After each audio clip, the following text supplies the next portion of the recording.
My brother threw a DNA test onto my lap at my own birthday dinner. Not in private.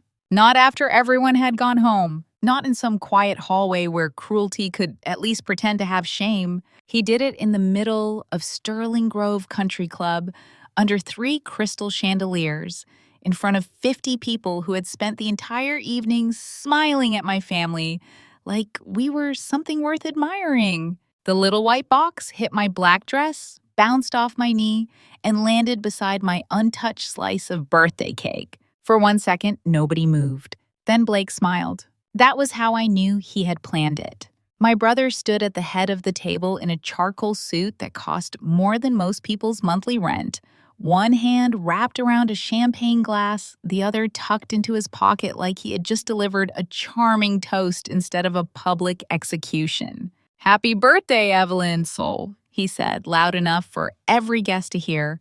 We figured it was time to finally answer the family question. A few people laughed because rich people will laugh at anything when they think the powerful man's son wants them to. I looked down. DNA ancestry and family matching kit. Brand new, still sealed. My mother, Vivienne Mercer, sat frozen 2 seats away from me. Her pearl earrings trembled slightly every time she breathed.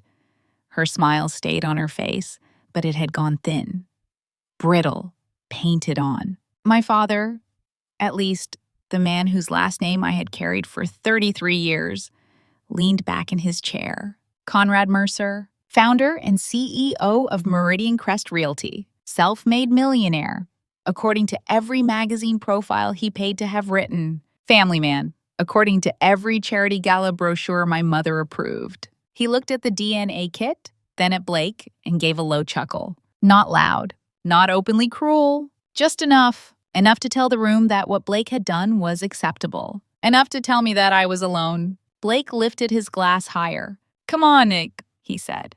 "Aren't we all curious? Evelyn has never really looked like the rest of us. She's so quiet, so plain, so serious. Maybe now we'll finally know if she's actually a Mercer." He paused. He wanted the pause to hurt. Then he smiled wider. "Or just another man's mistake." That word landed harder than the box. Mistake. I felt 50 pairs of eyes turn toward me. Diamond bracelets paused mid-air. Wine glasses hovered near painted lips. Men in tailored jackets shifted in their seats, pretending not to enjoy the scene while absolutely enjoying it. And Sierra, Blake's wife, already had her phone up. Of course she did. Sierra Mercer was a lifestyle influencer, which meant she had turned vanity into a career and cruelty into content. She filmed everything. Her breakfast, her workouts, her designer handbags, her tears when a brand deal fell through, her fake gratitude when Blake bought her something expensive with money he had not earned. That night, she filmed me. She wanted tears. That was always what they wanted from me. A crack. A scene. Proof. Proof that I was unstable. Proof that I was difficult. Proof that every ugly thing they had whispered about me behind closed doors was true. But I didn't cry. I picked up the box. I turned it over in my hands. Then, while Blake was still grinning, I broke the seal. The room went quiet. I opened the kit, pulled out the swab, rubbed it against the inside of my cheek, placed it into the plastic tube, and snapped the cap shut. Then I looked straight at my brother. "Thanks, Blake," I said. "I'll mail it tomorrow." That was the first time I saw my mother stop smiling. And Blake had no idea that the little plastic tube he threw at me that night would eventually cost him his job, his mansion, his marriage, and his freedom. Before I tell you what happened after that dinner, you need to understand something about me. I am not impulsive. I do not scream when people insult me. I do not throw drinks. I do not make scenes in restaurants, no matter how badly someone deserves one. That was never how I survived. My name is Evelyn Mercer. I was 33 years old that night, and I made my living as a forensic accountant, which is a polished way of saying I got paid to find the truth. People hid inside numbers. People lie. Money doesn't. Money leaves a trail. Money remembers. Money keeps receipts long after people delete texts, rewrite stories, and swear on family names they never respected in the first place. That was what my career taught me. My family taught me the rest. In my family, anger was only called anger when I felt it. When Conrad raised his voice, it was leadership. When Blake humiliated someone, it was humor. When Vivienne manipulated a room into silence, it was grace. When Sierra filmed someone's worst moment, it was content. But when I reacted, when I flinched, when I objected, when I asked why something cruel was allowed, I became the problem. Too sensitive, too serious, too dramatic. Difficult. I heard those words so often they started to feel less like insults and more like instructions. Evelyn, don't be difficult. Evelyn, smile. Evelyn, let it go. Evelyn, Blake is joking. It was always a joke. Funny how the joke always required me to bleed quietly. When I was younger, I believed love was something I could earn. I thought if I became useful enough, impressive enough, quiet enough, my family would finally soften toward me. So I became excellent. I earned scholarships. I earned licenses. I earned a reputation. I built a career so clean and precise that attorneys called me when their clients were too rich to leave obvious fingerprints. I could read shell companies like diary entries. I could spot a fake vendor in less than 10 minutes. I could look at a balance sheet and tell when someone was stealing before anyone else had even noticed the missing money. But none of that mattered at the Mercer dinner table. There, I was still the daughter who ruined the mood by telling the truth. Blake was the golden child. I was the correction. He was charming. I was cold. He was ambitious. I was judgmental. He was family. I was tolerated. That is what people do not understand about families like mine. They do not always throw you out. Sometimes they keep you close enough to use you, but far enough away that you never forget you are unwanted. Conrad used me when Meridian Crest needed clean numbers. Vivienne used me when she needed someone to absorb blame without damaging her image. Blake used me when he needed financial mistakes fixed quietly. Sierra used me when she needed a plain, serious woman standing nearby to make her own life look shinier by comparison. And I let them. For years, I let them. Because some part of me still believed that if I stayed useful, they might one day mistake usefulness for love. That was my weakness, not stupidity. Hope. And hope can make a smart woman ignore patterns she would never miss in a spreadsheet. To outsiders, the Mercers looked perfect. That was the point. Conrad Mercer had built his public image out of polished stone, expensive suits, and controlled narratives. He liked to tell people he came from nothing and turned Meridian Crest Realty into one of the most respected real estate development firms in the region.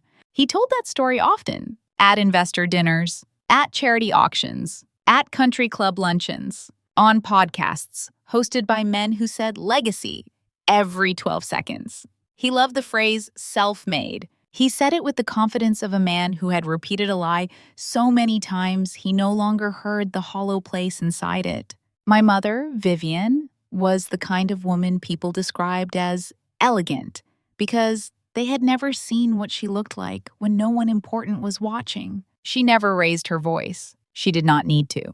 Vivienne could destroy you with a sigh. "Oh, Evelyn," she would say softly in front of people, "you're taking this so personally." And just like that, the room would shift. Not because she had proven I was wrong, because she had made my pain look inconvenient. Vivienne cared about appearances the way some people care about oxygen. The right flowers, the right dress, the right table, the right charity, the right version of every story. Truth did not matter to her unless it photographed well.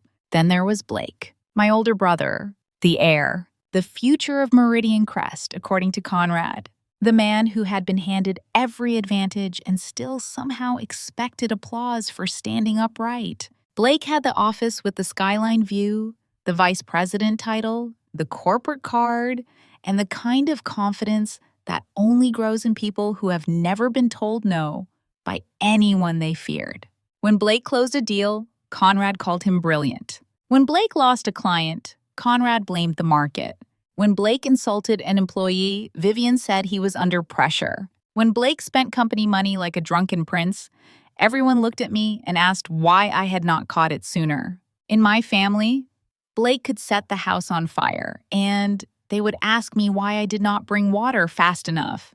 And Sierra? Sierra was not born into the Mercer system. She married into it and adapted instantly. She understood the rules better than some people born under them. Flatter Conrad, compliment Vivienne, laugh at Blake, undermine Evelyn. That was how she secured her place. She called me sweetie in public and that accountant sister when she thought I could not hear.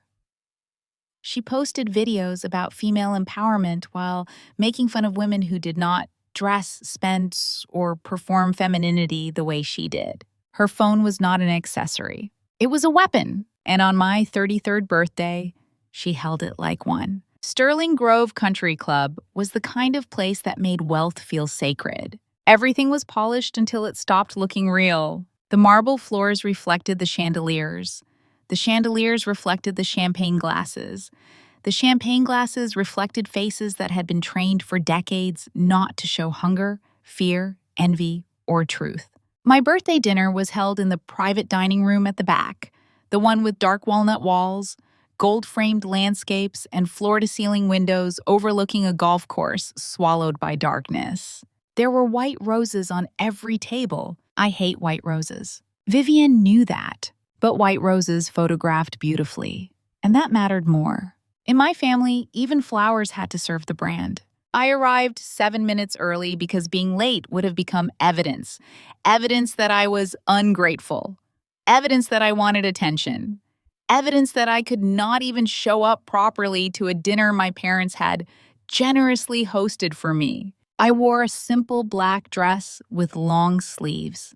No glitter, no bright color, no dramatic neckline, nothing that could be mocked as trying too hard, and nothing that could be criticized as not trying enough. I had learned to dress like a woman avoiding cross-examination. Vivienne saw me first. She was standing near the entrance with a champagne flute in one hand and a society smile on her face. Her hair was swept into a perfect silver blonde twist. Her diamonds were understated in the way only very expensive diamonds can be. She looked me up and down, then she leaned in and kissed the air beside my cheek. "Try to smile tonight, darling," she whispered. "People are watching." People are watching. That was my mother's version of "I love you." "I'll do my best," I said. She squeezed my arm just a little too hard. "Don't do your best. Just do it." Across the room, Blake stood at the bar, with Sierra pressed against his side. They looked expensive. That was the best way to describe them. Blake had that careless, golden quality people mistake for charm when they have never been the target of it. Sierra wore a cream silk dress, diamond hoops, and a camera-ready expression that flickered between adoration and calculation depending on who was looking. The moment she saw me, her phone came up. "There she is," Sierra sang. "The birthday girl." I lifted one hand. A small wave. Controlled. Neutral. Footage can be edited, and I knew better than to give Sierra usable material. She panned the camera down my dress and back up to my face. "Very minimalist," she said. "Very Evelyn." Blake laughed into his drink. Then, when Sierra turned her camera toward the dessert table, he leaned close to me. "You should be grateful, you know," he murmured. "For what?" His smile sharpened. "Not everyone gets invited to their own birthday party." I looked at him. There are insults that hurt because they are surprising. That one did not hurt that way. It was familiar. It had the same shape as my childhood. Blake reminding me that my place in the family was conditional. Blake reminding me that any kindness shown to me was generosity, not obligation. Blake reminding me that even at a table with my name on the cake, I was still a guest. So I smiled. Not warmly, not sweetly, just enough to make his eyes narrow. Because what Blake never understood was that silence did not mean I had no answer. Sometimes silence meant I was saving it. Dinner began with Conrad standing. Of course it did. No Mercer event officially existed until Conrad had turned it into a speech about himself. He stood at the head of the long table, one hand resting against Vivienne's chair, the other holding a glass of red wine dark enough to look like blood under the chandelier light. He thanked everyone for coming. He thanked the club manager by name, because Conrad liked to appear gracious when witnesses were present. He spoke about family, about loyalty, about legacy, about how proud he was of the life he and Vivienne had built. Not once did he say anything real about me. No childhood memory, no personal compliment, no mention of what I loved, what I had survived, what I had become. Finally, he turned his glass toward me. To Evelyn, he said, may this year bring her continued stability. There it was. Stability. Another Mercer code word. It meant quiet, contained, unthreatening, useful but not visible. A few guests chuckled politely because they understood there was something beneath the word, even if they did not know exactly what. I lifted my glass, because refusing would have become the story. Thank you, I said. Vivienne leaned toward me. See? She whispered. Isn't this nice? I looked around the room. The investors pretending not to study us, the board members drinking Conrad's wine, the women from Vivienne's charity committee glancing at Sierra's phone, Blake smirking, Sierra filming the cake. Lovely, I said. And maybe, if the night had ended there, I would have gone home with the usual dull ache under my ribs and told myself it could have been worse. But Blake had never known how to leave a wound alone. When the servers cleared the dinner plates and brought out the cake, he stood, slowly, dramatically, like a man who had rehearsed the moment. He tapped his knife against his champagne glass. Once, twice, 3 times. The room softened into silence. Sierra's phone turned immediately toward him. Of course it did. Blake gave the crowd his charming smile, the one people loved if they had never seen what came after it. I want to say a few words about my little sister, Tete, he began. My stomach tightened.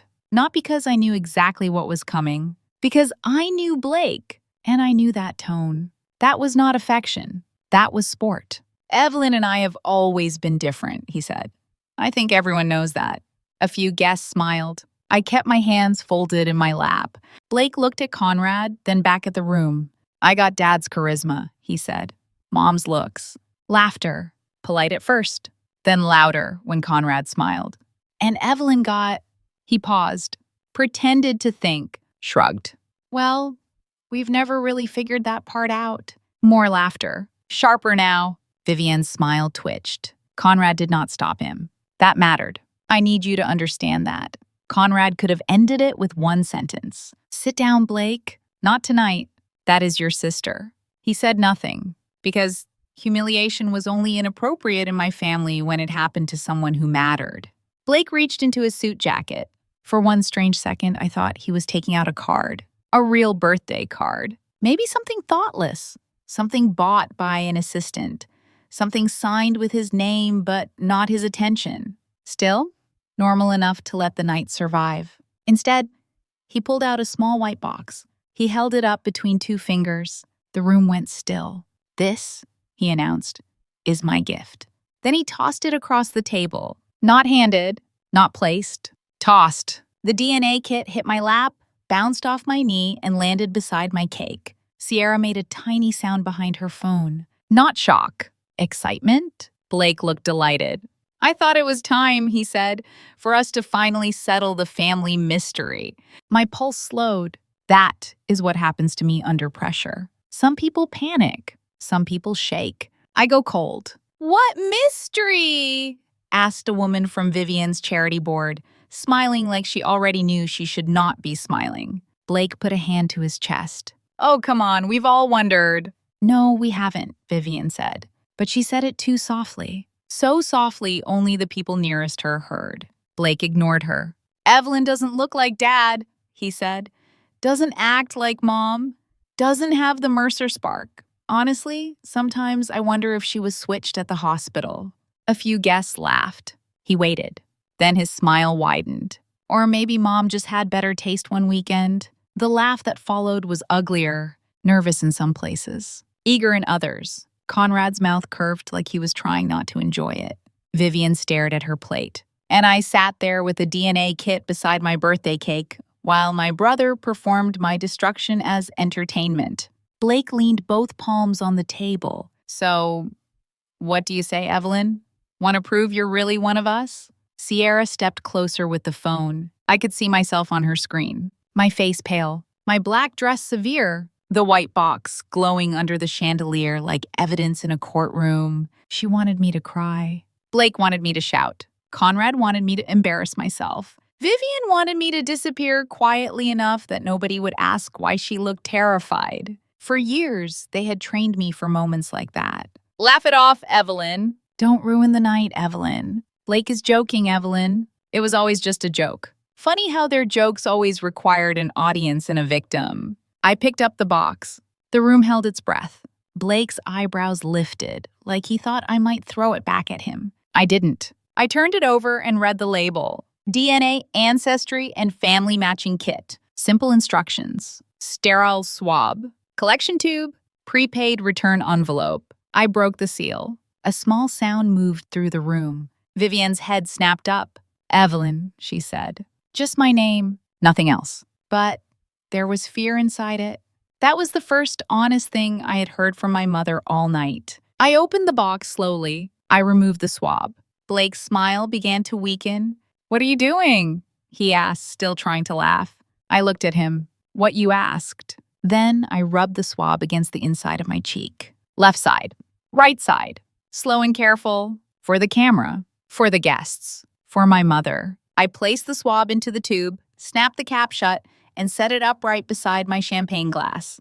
The silence became absolute. No silverware, no whispers, no fake laughter. Just the soft hum of the air conditioning and Sierra's phone still recording. I picked up the return envelope and slid the tube inside. Then I looked straight at Blake. Thanks, Blake, I said.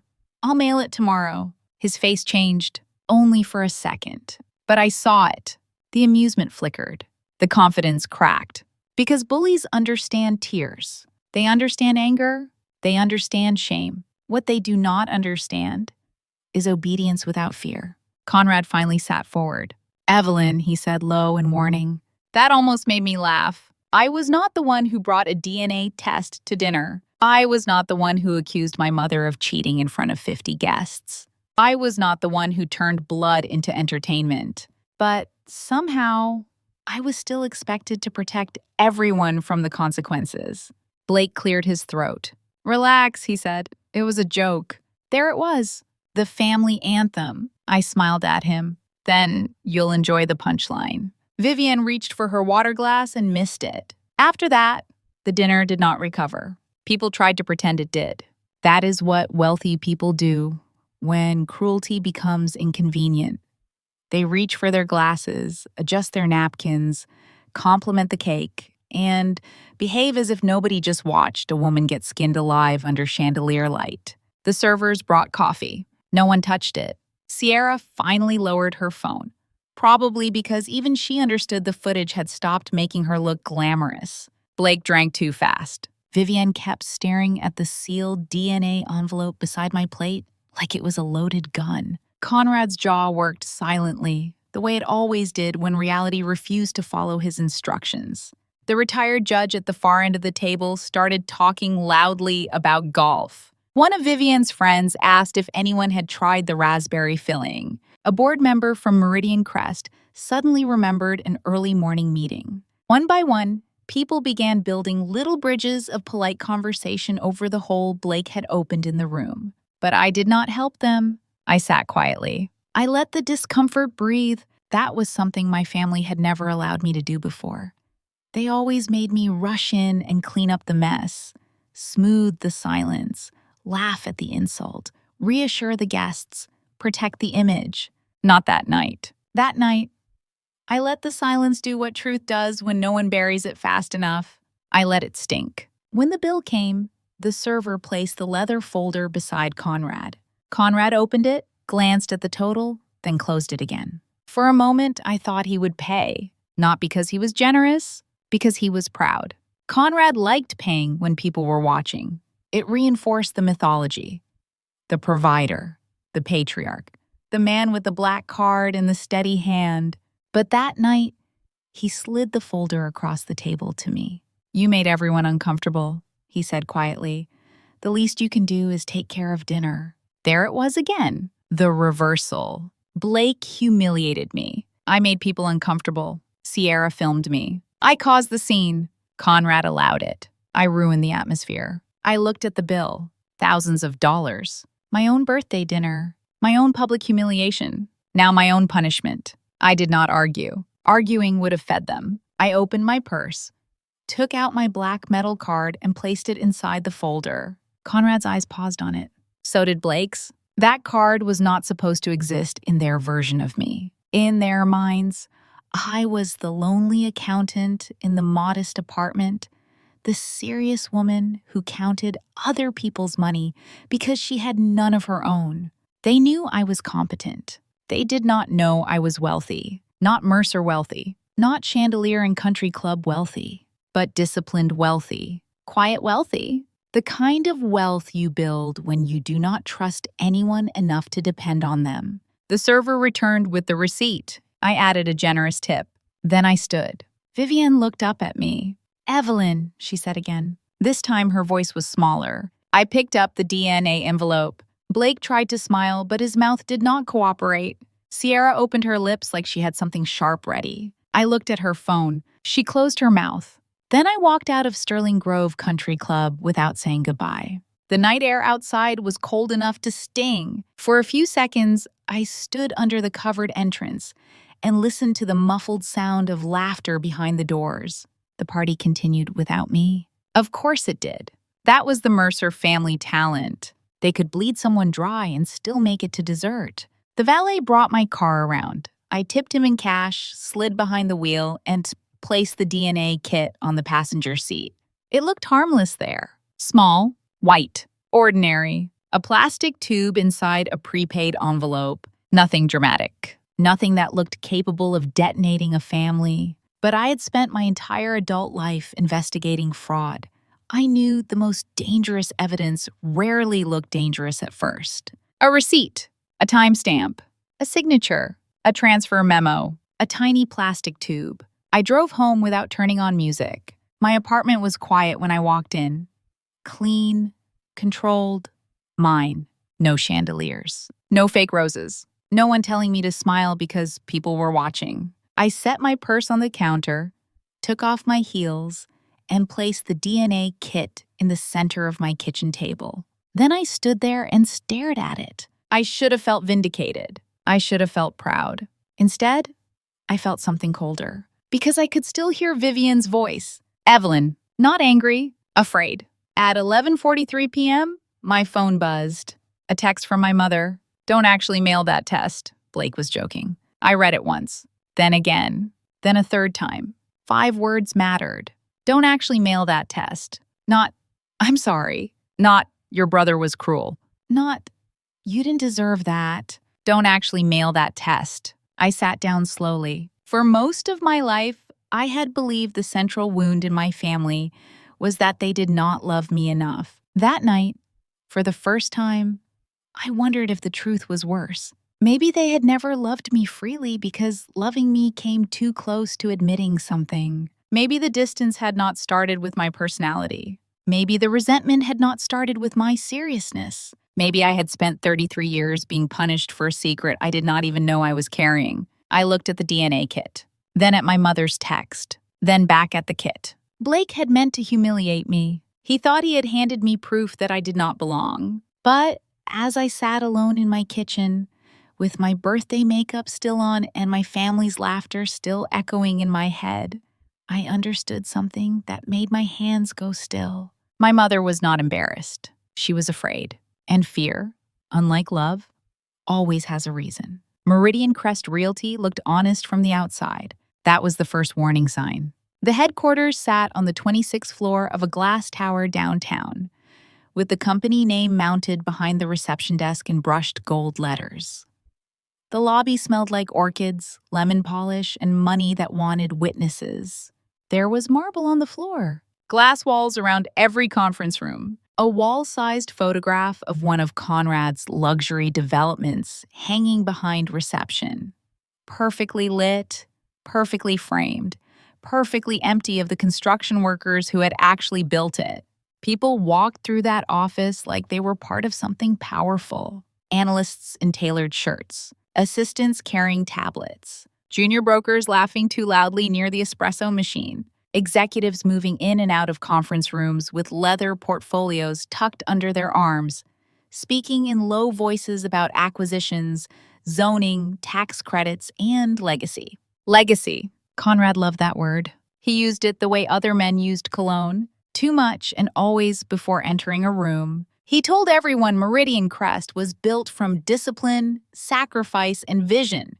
He said he started with nothing but a desk, a phone, and the will to outwork everyone who doubted him. I had heard that speech so many times I could have delivered it myself. What Conrad never mentioned was that numbers have memory, and some numbers in Meridian Crest's earliest records had always looked strange to me. Too clean, too convenient, too large to come from a man who, according to every document I had ever seen, had bad credit and almost no liquid assets before the company appeared out of nowhere. But that was not the mystery I was investigating yet, not officially. At that time, I was still just the outside financial consultant Conrad kept close enough to use and far enough away to insult. I did not have a corner office. Blake had one. Of course he did. Blake's office had a skyline view, walnut shelves, a stocked bar cart, and framed photographs of him shaking hands with men who never asked hard questions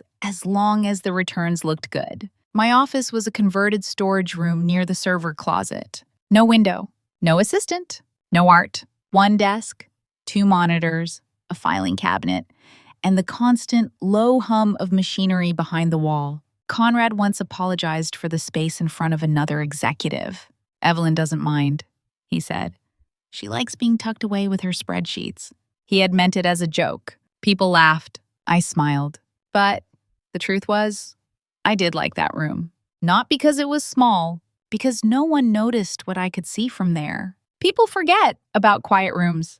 They forget about the woman inside them. They forget that servers breathe secrets through walls. 3 days after my birthday dinner, I mailed the DNA kit. I did it before work. No drama, no music swelling, no cinematic rain against the windshield. I walked into a post office, dropped the prepaid envelope into a blue collection box, and stood there for a moment with my hand still resting against the metal handle. That was it. A tiny sound, a soft slide, evidence leaving my possession. I expected to feel something. Victory, fear, maybe guilt. Instead, I felt calm. The kind of calm that comes right before a storm realizes it has a name. By the time I got to Meridian Crest, Vivienne had already texted me twice. "Did you mail it? Evelyn, please call me. Your brother feels terrible." That last one almost made me laugh. Blake did not feel terrible. Blake felt exposed. There is a difference. I ignored the messages and went to my little office beside the server closet. For the next few weeks, I did what I always did. I reviewed expense reports, reconciled operating accounts, checked project budgets against actual disbursements, flagged irregular vendor invoices, cleaned up the financial messes Blake made and Conrad pretended not to see. That was the rhythm of Meridian Crest. Conrad sold the dream. Blake spent the money. I found the leaks, and nobody thanked the woman holding the bucket. 16 days after the birthday dinner, Blake walked into my office without knocking. He never knocked. Knocking implied I had territory. He tossed a thick folder onto my desk, hard enough to make my coffee tremble. "Process that before noon," he said. I looked at the folder. "Good morning to you, too." He gave me a flat smile. "Don't start." Blake looked different in the office than he did at country club dinners. Less polished, more impatient. In public, his cruelty wore a tuxedo. At work, it rolled up its sleeves. I opened the folder. Expense reimbursement request. Amount, $150,000. Recipient, Blake Mercer. Category, client entertainment and strategic relationship development. Attach receipts. International airfare, luxury hotel, private yacht rental, designer purchases, spa charges, private dining, club memberships, car service, and something vaguely labeled wellness experience that cost more than my first semester of college. I turned one receipt sideways, then another. Then I looked up. "Dubai?" Blake leaned against the doorframe. "Client relationship work." "Which client?" He sighed, already annoyed. Evelyn, which client, Blake? His jaw tightened. Prospective client? What was the company name? I don't remember off the top of my head. You spent $150,000 entertaining a prospective client whose company name you don't remember? His eyes hardened. This is why nobody likes dealing with you. I looked back at the receipts. First-class airfare for two. Penthouse suite. Couples spa package. Designer boutiques. Private yacht. Late-night lounge. No client names. No meeting agenda. No signed memorandum. No business development report. No supporting emails. No travel approval from the finance committee. And most importantly, no active Meridian Crest client in Dubai. Not prospective, not pending, not even imaginary in the CRM. I clicked into the system and searched while Blake watched me. Dubai, United Arab Emirates, Middle East expansion, International Hospitality Initiative. Nothing. Meridian Crest had no business in Dubai, but Sierra's Instagram had an entire highlight reel titled Anniversary in the Clouds. I opened it on my phone. There she was. Sierra on a yacht in a white bikini. Sierra in a penthouse bathtub with a skyline behind her. Sierra holding a gold shopping bag outside a designer boutique. Sierra kissing Blake under a caption that read, "My husband said 10 years deserves the world." 10 years. Anniversary trip. Not client entertainment. Not strategic development. Just theft wearing sunscreen. I placed my phone on the desk and turned the screen toward Blake. His expression shifted for half a second. Then arrogance came back like a reflex. "You're stalking my wife now?" She posted it publicly. "You're unbelievable." "No," I said. "What's unbelievable is submitting your anniversary vacation as a business expense." Blake pushed off the doorframe and stepped into my office. The room was small. He knew that. He liked using his body to make it feel smaller. "You're going to process it," he said. "No?" He blinked. Not because no was unfamiliar to him. Because no from me was? "I'm sorry," he said. "What did you just say?" I said no. His laugh was quiet. "Dangerous? You don't get to say no to me. I do when the request is fraudulent." The word landed between us. Fraudulent. People like Blake hate accurate language. They prefer soft words. Expense. Adjustment. Reclassification. Oversight. Business development. But fraud is fraud. And I had stopped protecting his vocabulary. Blake lowered his voice. "Dad already approved it." "Then Conrad can sign the reimbursement himself." "He told me to bring it to you." Then he made a mistake. Blake smiled without warmth. "You know what your problem is? I'm sure you're about to tell me. You think because you're good with numbers, you understand power." I leaned back in my chair. "No. I think because I understand numbers, I know when powerful people are stealing." His face darkened. For a moment, I saw the real Blake. Not the golden son. Not the charming executive. Just a spoiled man standing in a windowless room, furious that a woman he had spent years dismissing could still block him with one signature. "You're a glorified calculator." "Oh," he said. "Don't confuse yourself with someone important." There it was. The Mercer family talent. When logic failed, they reached for degradation. I folded my hands on the desk. "My ethical obligation is to the law, Blake, not your ego." He stared at me. The hum from the server closet filled the silence. Then he laughed once. Sharp. "You really want to do this?" "I'm already doing it." "You know Dad can terminate your contract." "Yes." "You know, no one will hire you after we tell them you breached confidentiality." That would be a strange accusation to make against the person refusing to falsify financial records. Blake leaned closer. "You think you're untouchable because you're careful?" "No," I said. "I think you're careless because you've always been protected." That was when he slammed his palm on my desk. The coffee jumped. A drop hit the folder. "Process the reimbursement." "No." "Evelyn." "No." His breathing changed, heavy through his nose. He looked toward the hallway, probably checking whether anyone had heard him lose control. Then he snatched the folder off my desk. "You're going to regret making me your enemy." I almost smiled. He had been my enemy my entire life. The only difference was that I had finally stopped pretending otherwise. After he left, I sat still for 10 seconds. Then I locked my office door. People think revenge begins with rage. Mine began with procedure. I opened the internal document management system. I logged the attempted reimbursement as rejected. I downloaded copies of every receipt Blake had submitted. I exported the approval history.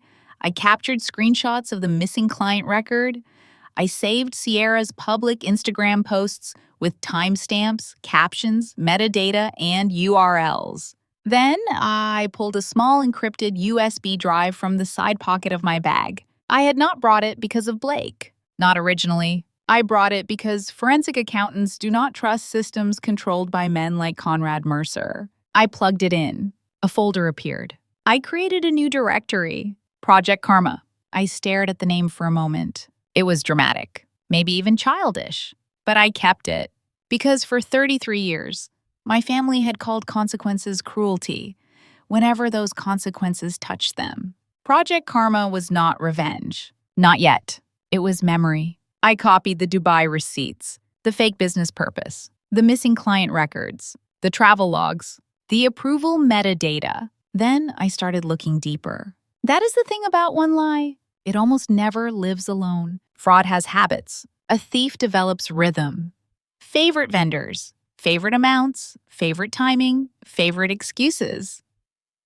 Once you find the shape of one theft, you start seeing its shadow everywhere. Blake's shadow was everywhere. Consulting invoices from companies with no website. Marketing retainers paid to LLCs registered 3 weeks before payment. Corporate card charges split just below review thresholds. Wire transfers labeled market research routed through vendors whose addresses traced back to mail drops. Luxury expenses disguised as client hospitality. Personal vehicle costs booked under site operations. A private chef listed as an event caterer for a development meeting that never happened. I kept digging, and the deeper I went, the colder I became. This was not a one-time abuse. This was not Blake being stupid after an expensive anniversary trip. This was a system. 4 years of questionable transactions. Maybe more. At least $600,000 that I could identify within the first hour. Possibly millions if the vendor network was connected. I leaned back and stared at the screen. People lie. Money doesn't. The money was talking. And it was not whispering. It was screaming. By late afternoon, Blake had stopped emailing me directly and started having his assistant ask about pending executive reimbursements.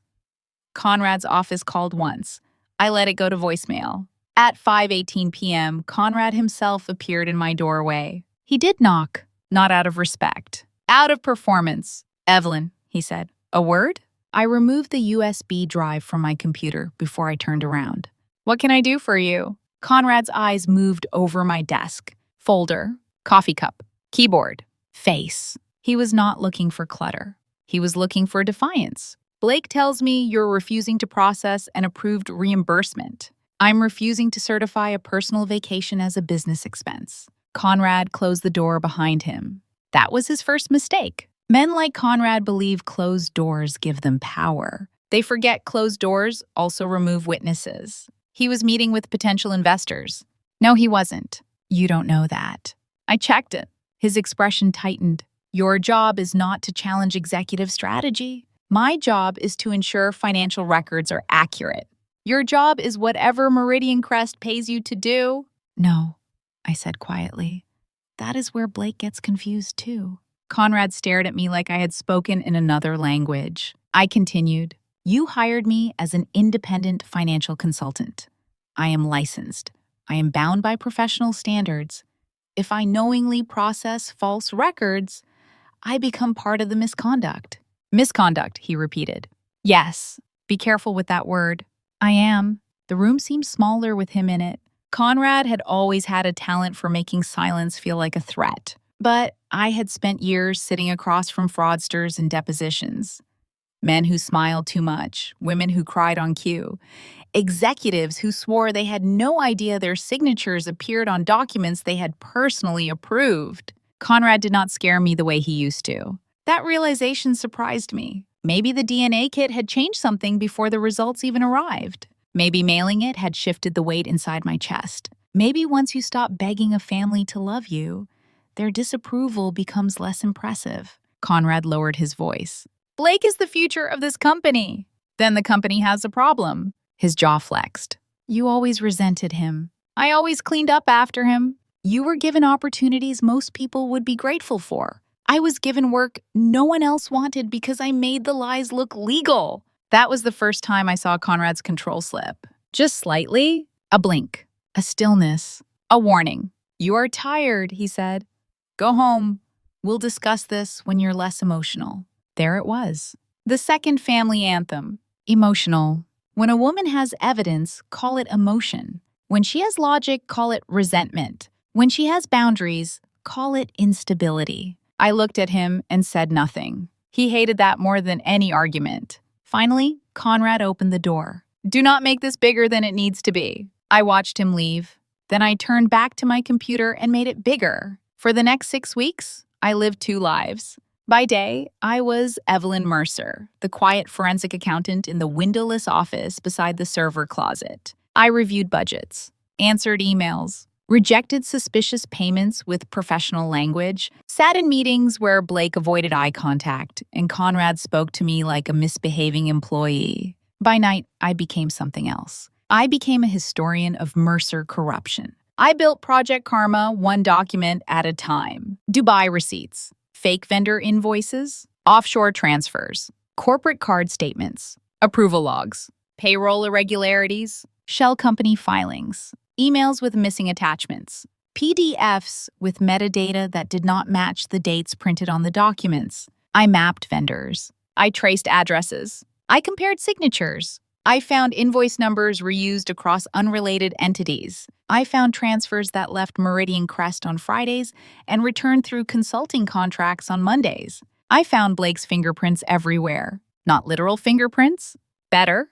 Digital ones. The kind men like him never think matter because they believe crime only becomes real when someone poor does it badly. Every night, I saved the evidence twice. Encrypted USB. Secure cloud archive. Then, I wrote notes like I was preparing for court. Because I was. I just did not know whose courtroom yet. Vivienne kept texting. At first, she was gentle. Darling, please call me. Blake feels awful. Your father is worried about you. Then she became careful. Did you mail the test? Have you received anything? You know those companies are unreliable. Then she stopped pretending. Evelyn, some things are better left alone. I saved every message. Blake avoided me in the halls. Sierra posted more than usual, like she could bury tension under shopping hauls and wellness quotes. Conrad became colder, not angry exactly, more watchful. That was fine. I was watching too. 6 weeks after the birthday dinner, Project Karma had grown from one folder into an archive, and the DNA results had not arrived yet. That was the strange part. The fraud should have been the center of my attention. Blake stealing from Meridian Crest, Conrad possibly approving it. A company built on lies beginning to show cracks. But every night, after I finished saving receipts and organizing evidence, I found myself opening my email and refreshing the DNA portal. Nothing. Processing. Pending. Estimated completion soon. Soon. That word became a pulse. Because the more Vivienne panicked, the more certain I became that Blake's cruel little joke had touched something real. I did not know what it was yet. I did not know whose name would appear on that screen. I did not know that one test would connect me to a dead billionaire, a hidden trust, and the debt under Conrad Mercer's entire empire. All I knew was this. My family had handed me insults. I had collected receipts, and somewhere, in a lab database I had not yet opened, the blood was getting ready to testify. The DNA results arrived on a Thursday night. I remember that because it was raining. Not romantic rain, not soft, cinematic rain sliding down the windows while a woman discovers who she really is. This was ugly rain, cold, sharp, impatient rain that slapped against the glass of my apartment like someone trying to get in. I was sitting at my kitchen table with takeout noodles, 3 open spreadsheets, and a stack of tax projection notes for a client who was trying to pretend a vacation home in Aspen was a business asset. People always think rich fraud is complicated. It usually isn't. It is just arrogance with paperwork. I had spent the whole evening tracing depreciation schedules and cross-checking property usage logs, but my eyes kept drifting to my email. For 6 weeks, I had told myself I was not waiting. That was a lie. I was absolutely waiting. Every night, I opened the DNA portal. Every night, nothing. Processing. Pending. Estimated completion soon. Soon had become a quiet form of torture. Vivienne's texts had stopped 3 days earlier, which made me more nervous than all the messages she had sent before. My mother was not the kind of woman who gave up control willingly. Silence from Vivienne Mercer was never peace. It was calculation. At 9:17 p.m., my laptop chimed. One new email. Subject line, "Your DNA results are ready." I stared at it. That was all.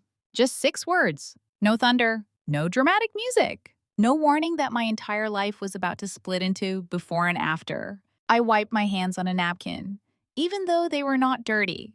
Then I clicked. The portal asked me to sign in. Email, password, 2-factor authentication. I typed the code wrong the first time. That bothered me more than it should have. I am good under pressure. I have sat across from executives while their attorneys tried to intimidate me. I have testified in depositions. I have found millions of dollars hidden in books designed to survive audits. But that night, sitting alone in my kitchen, my fingers went cold. Because numbers are safe when they belong to someone else, this number belonged to me. I logged in. A bright, cheerful dashboard loaded on the screen. Ethnicity estimates, genetic communities, possible relatives, little colorful circles and friendly icons pretending blood was a hobby. I did not care about any of that. I clicked family matches. The page refreshed. For a moment, I saw nothing but a spinning wheel. Then names appeared. Thousands of distant relatives I had never heard of.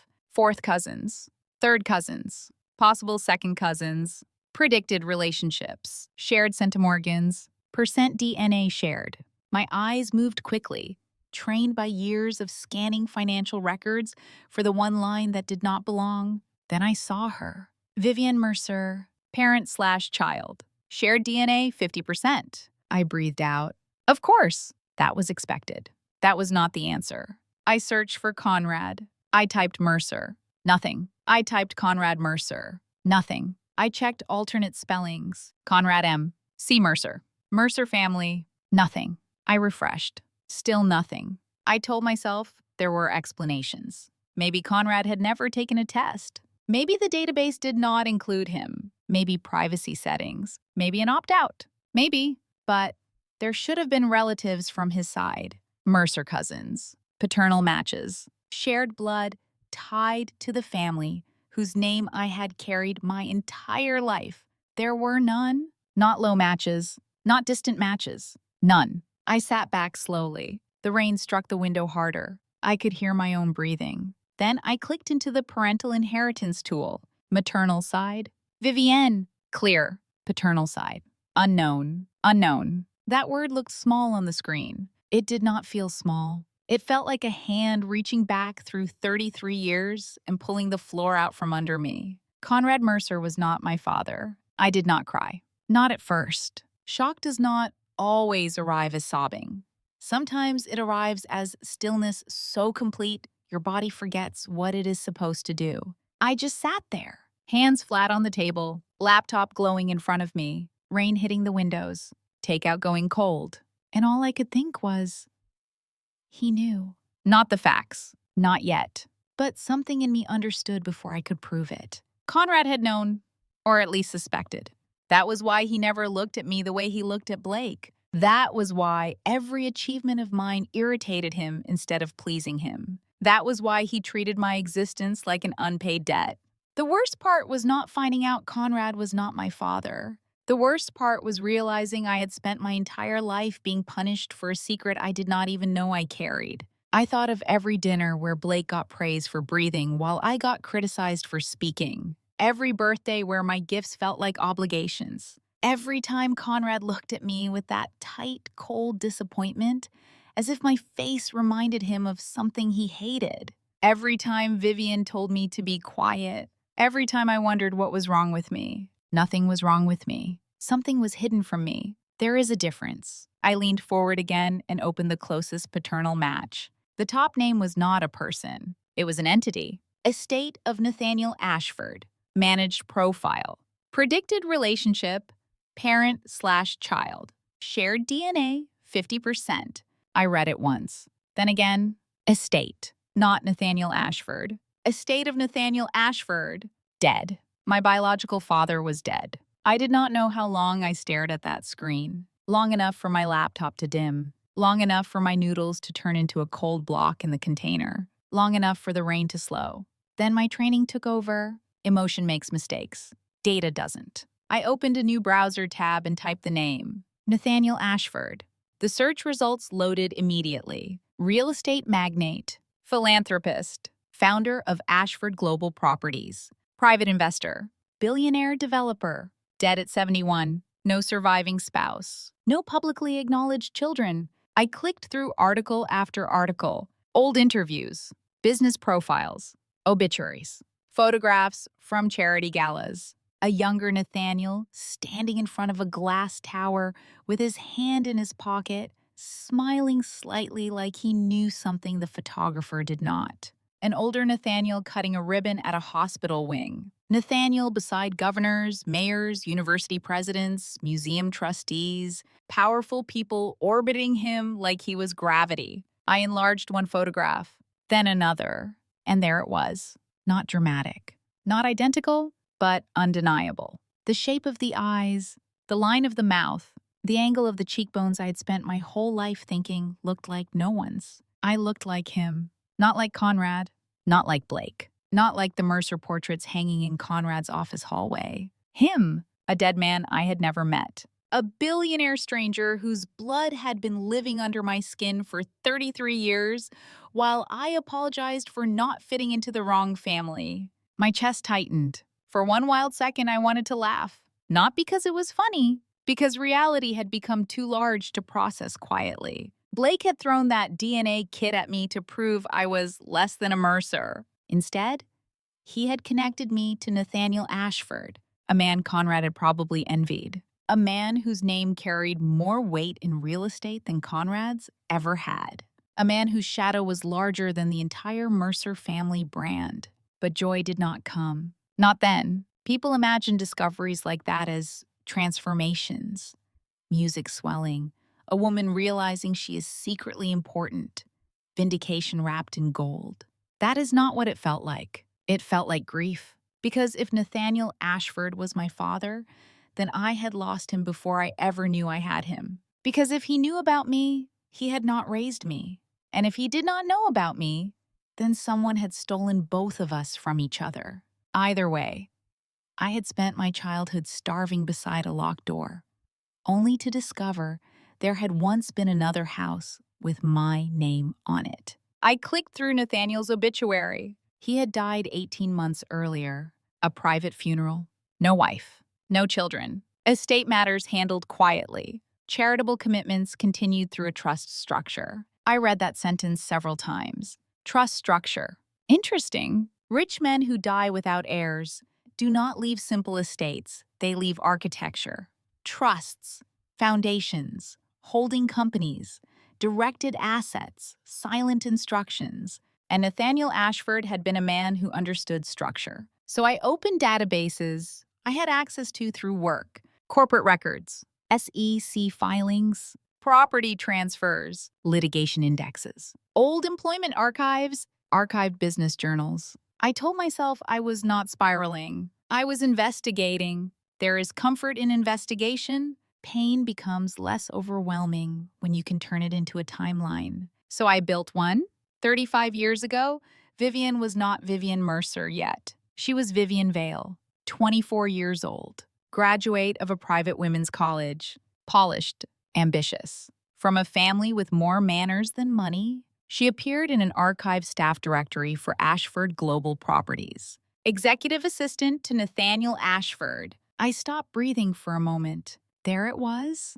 The first bridge. Vivienne had worked for him, not in some distant department, not in an office 3 cities away. Directly for him. I kept digging. Vivienne Vale started at Ashford Global in March. She resigned 11 months later. No public explanation, no next employer listed. 6 weeks after her resignation, she married Conrad Mercer. At the time, Conrad was not a CEO. He was not a founder. He was not a self-made anything. He was a 32-year-old commercial broker with bad credit, 2 failed partnerships, a tax lien that had been quietly resolved, and a reputation for talking bigger than he performed. I found an old credit dispute attached to a court filing. I found a dissolved LLC. I found a loan rejection. I found a judgment that had disappeared from later biographies because men like Conrad do not erase the past with shame.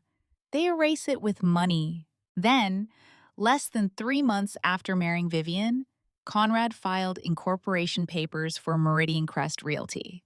Initial capitalization? Significant. Too significant. Not impossible, but strange. Especially for a man who had been financially unstable 12 weeks earlier. I leaned back and stared at the timeline. Vivienne works for Nathaniel Ashford. Vivienne leaves abruptly. Vivienne marries Conrad. Conrad suddenly has capital. Meridian Crest is born. Then I am born. And 33 years later, my brother throws a DNA kit at me like a party trick. My stomach twisted. I opened tax records, not personal returns. Those were private, but wealthy people leave shadows in public documents.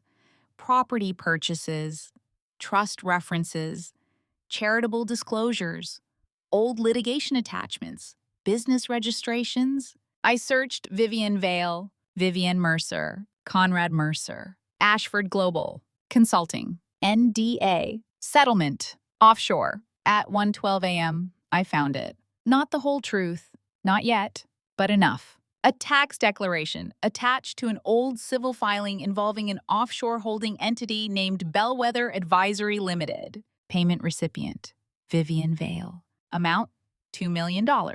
Classification, consulting fee. Date, 6 weeks before her marriage to Conrad Mercer.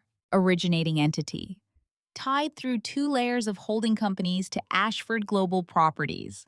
Description, strategic, reputation, advisory, and private executive transition services. I laughed once, softly, no humor in it. That phrase meant nothing. Which meant?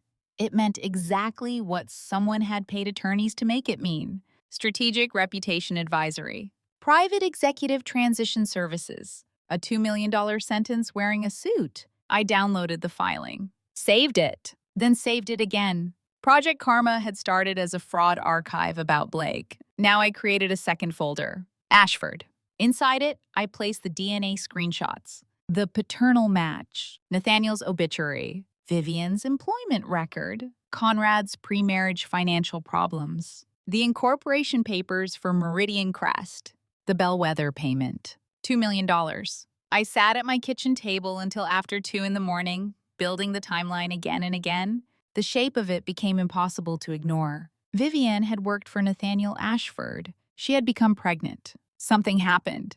A scandal threat, an affair, a negotiation, a disappearance. Nathaniel's money moved through an offshore entity. Vivienne received $2 million. She married Conrad. Conrad used that money, or money made possible by it, to build the company he later called Self-Made. And I grew up in a house where everyone acted like I was the burden. But I had not been the burden. I had been the buy-in.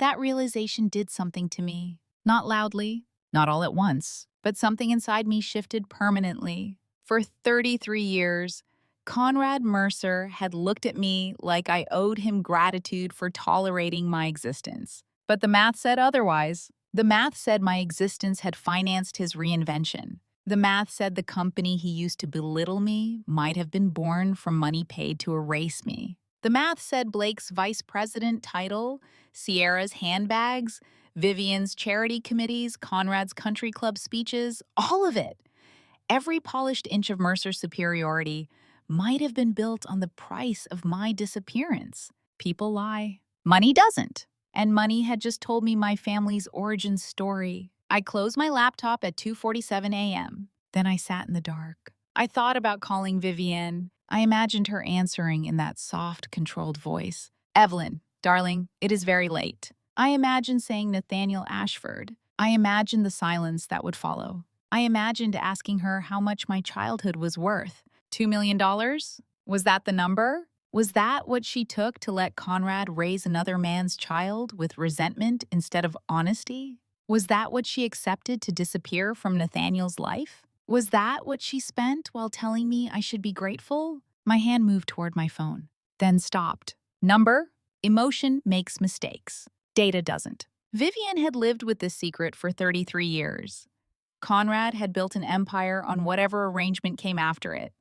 Blake had benefited from it without ever knowing he was standing on stolen ground. I was not going to confront them with half a picture. I was not going to give them time to destroy records, rehearse lies, or turn my shock into their defense. That was the difference between pain and strategy. Pain wants an answer now. Strategy waits until the answer has nowhere left to hide. So I did not call. I did not text. I did not cry into my mother's voicemail. I stood, washed the cold takeout container, wiped down the kitchen table, and placed the printed DNA results in a folder. Then I labeled it blood. I know that sounds theatrical. It was not.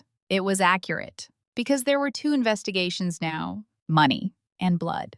And for the first time in my life, both were pointing at the same lie. The next morning, I went to work at Meridian Crest like nothing had changed.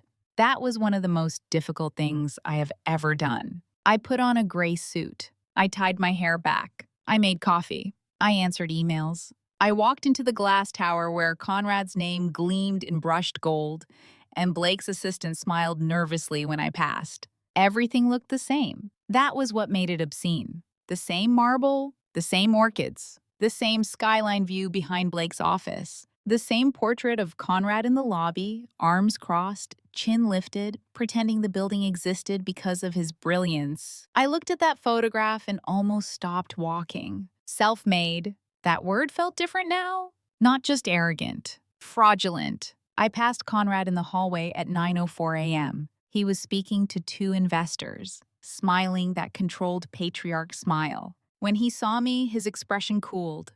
"Evelyn," he said. "Conrad." His eyes sharpened. I had never called him that at work before. Not dad. Not father. Conrad.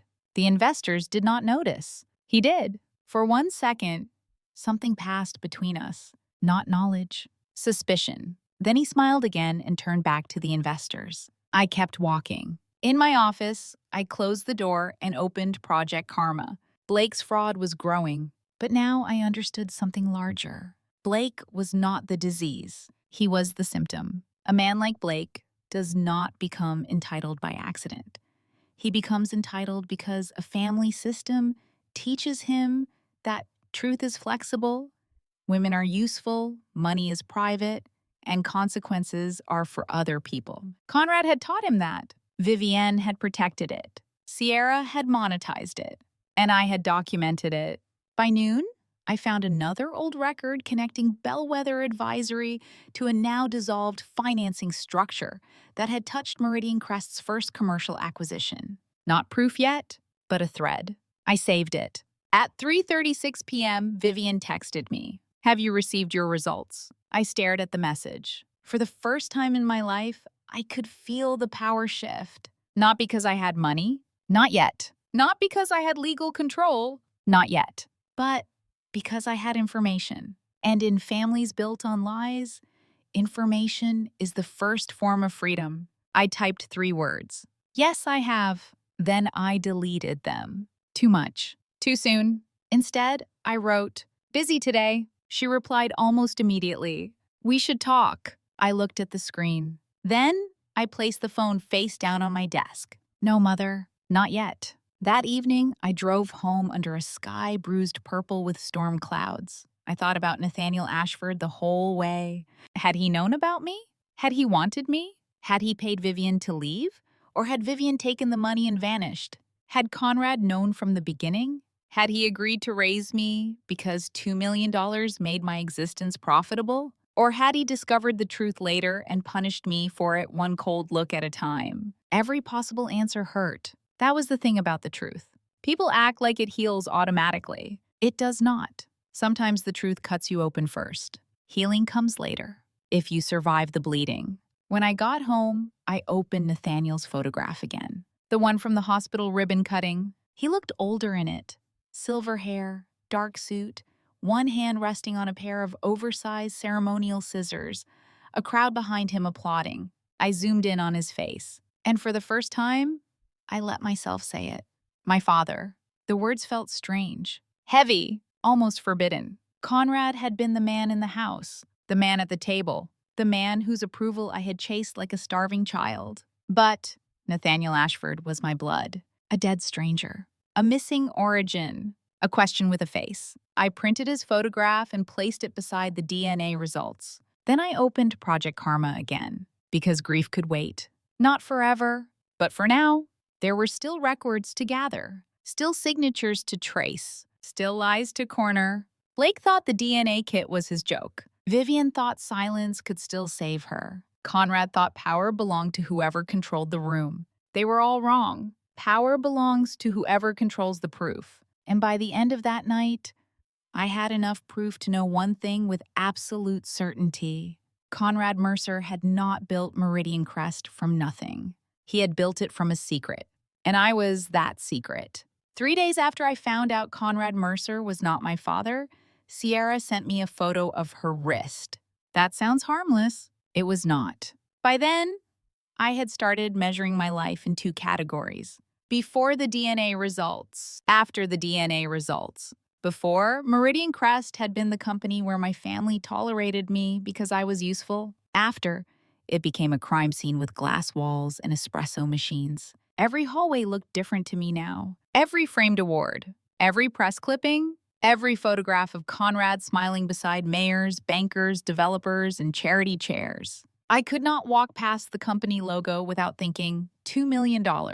I could not hear Conrad say self-made without tasting something bitter. I could not look at Blake's skyline office without wondering how much of that view had been purchased by my mother's silence. And I could not see Vivienne's name appear on my phone without feeling the old daughter in me reach for the call button while the new woman in me held her back. Vivienne kept texting. Nothing dramatic.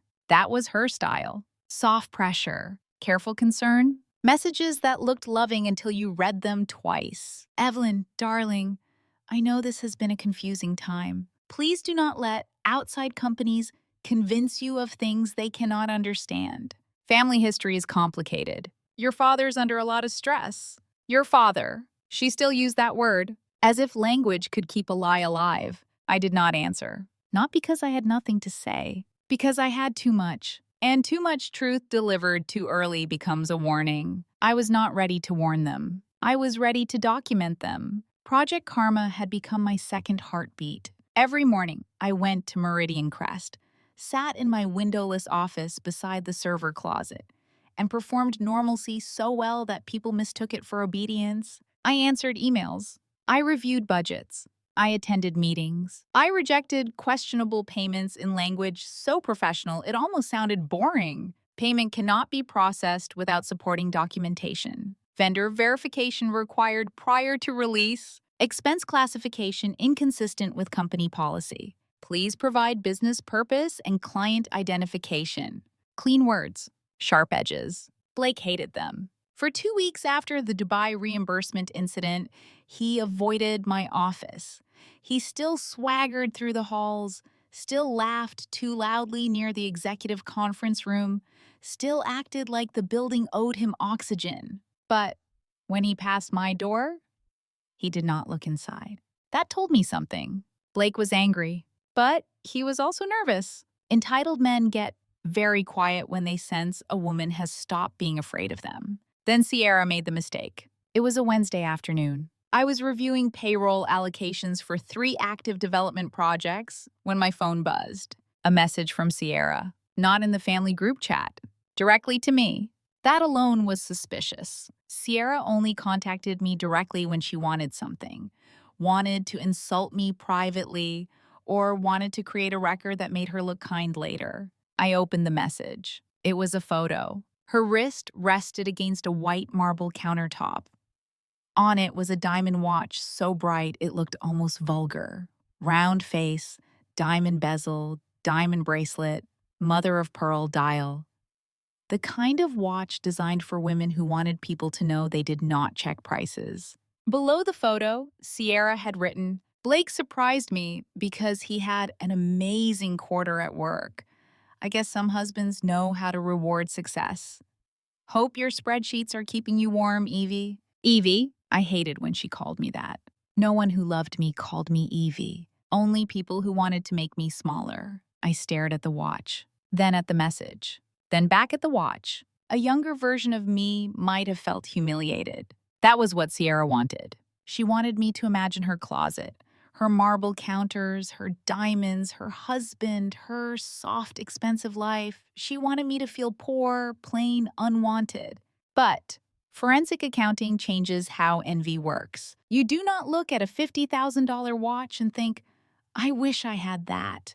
You think, "Where did the money come from?" I enlarged the photo. The watch was distinctive, not just expensive. Traceable. Luxury items like that leave trails, serial numbers, boutique invoices, credit authorizations, wire confirmations, insurance appraisals, sometimes even social media timestamps from women too vain to understand they are building the case against themselves. Sierra thought she was showing off a gift. What she actually sent me was a confession with diamonds on it. I saved the image. Then I screenshotted the message. Then I opened the banking portal. Meridian Crest had several operating accounts, each tied to different project entities.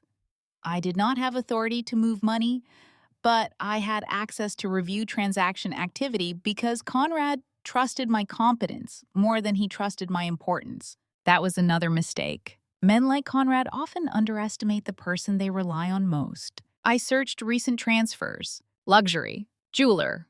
Watch. Sierra. Nothing. Then I narrowed by amount.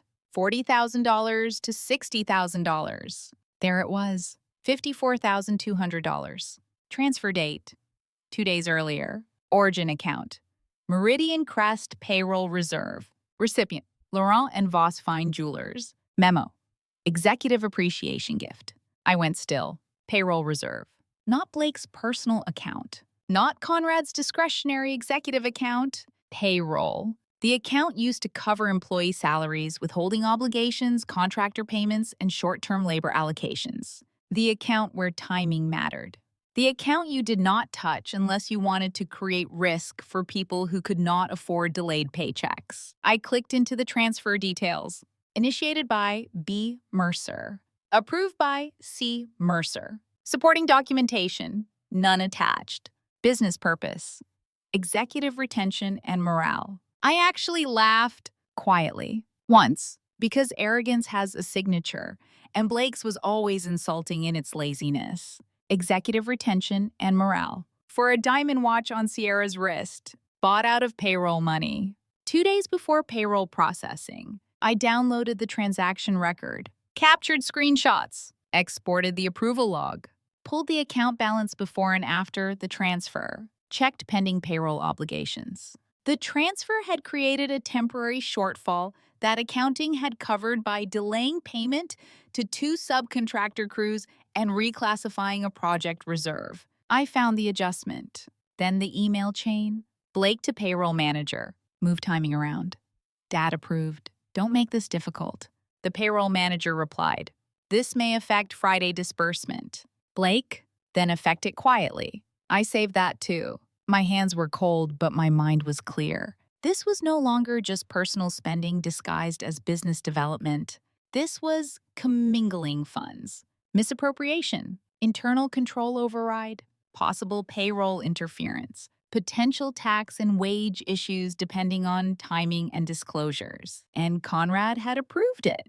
I opened Project Karma and created a new subfolder. Watch transfer. Inside it, I saved Sierra's photo, her message, the bank record, the approval log, the payroll reserve balance report, the email chain, and a note explaining the timeline. Then I sat back and looked at the folder structure. Dubai, fake vendors, corporate cards, offshore transfers, payroll watch, Ashford, blood, money. Everything was connecting. Sierra had wanted me to feel small. Instead, she gave me the cleanest evidence yet. At 4:11 p.m., my office phone rang. Conrad's assistant. Mr. Mercer would like to see you upstairs. Of course he would. I looked at the USB drive beside my keyboard, then at the open banking portal, then at Sierra's glittering wrist on my phone screen. Now? I asked. Yes, immediately. Her voice was tight. That meant Blake was already there. I closed every window on my computer, ejected the encrypted USB, placed it in the inner pocket of my blazer, and locked my desk drawer. Then I walked upstairs. Conrad's office was everything mine was not. Corner view, dark wood, private bathroom, original art, a bar cabinet hidden behind paneled doors, two leather chairs positioned in front of his desk like a stage for humiliation. Blake stood near the window, arms crossed, smiling like a man who believed the verdict had already been decided. Conrad sat behind his desk. He did not invite me to sit. I sat anyway. That was the first thing that annoyed him. Evelyn, he said. Conrad?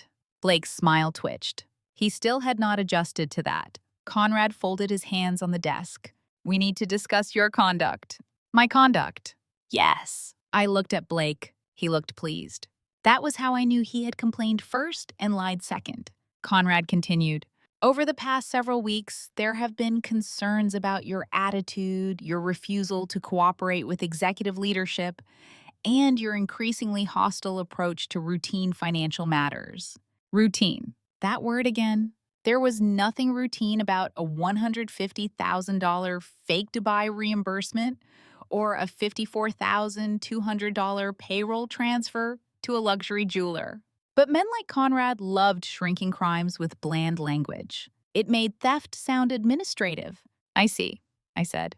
Blake stepped forward. You've been creating problems where none exist. I turned to him. No, Blake. I've been finding problems where you hoped no one would look. His jaw tightened. Conrad's voice sharpened. That is exactly what I mean. This accusatory tone is unacceptable. Accuracy often sounds accusatory to people benefiting from false records. Silence. Blake let out a humorless laugh. You hear this? This is why nobody wants her involved. She thinks she's the FBI because she can use Excel. I looked back at Conrad. Are we discussing my tone? Or are we discussing the fraudulent use of company funds? Conrad's eyes chilled. Be very careful. I am careful. That is why we are having this conversation. Blake moved toward the desk. Enough. You're not going to sit here and call me a criminal. I did not use that word. You implied it. I documented it.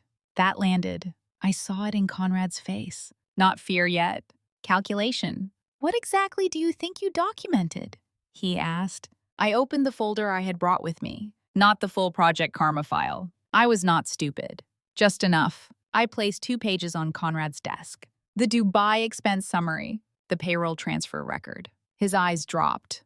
Blake's expression changed, very slightly.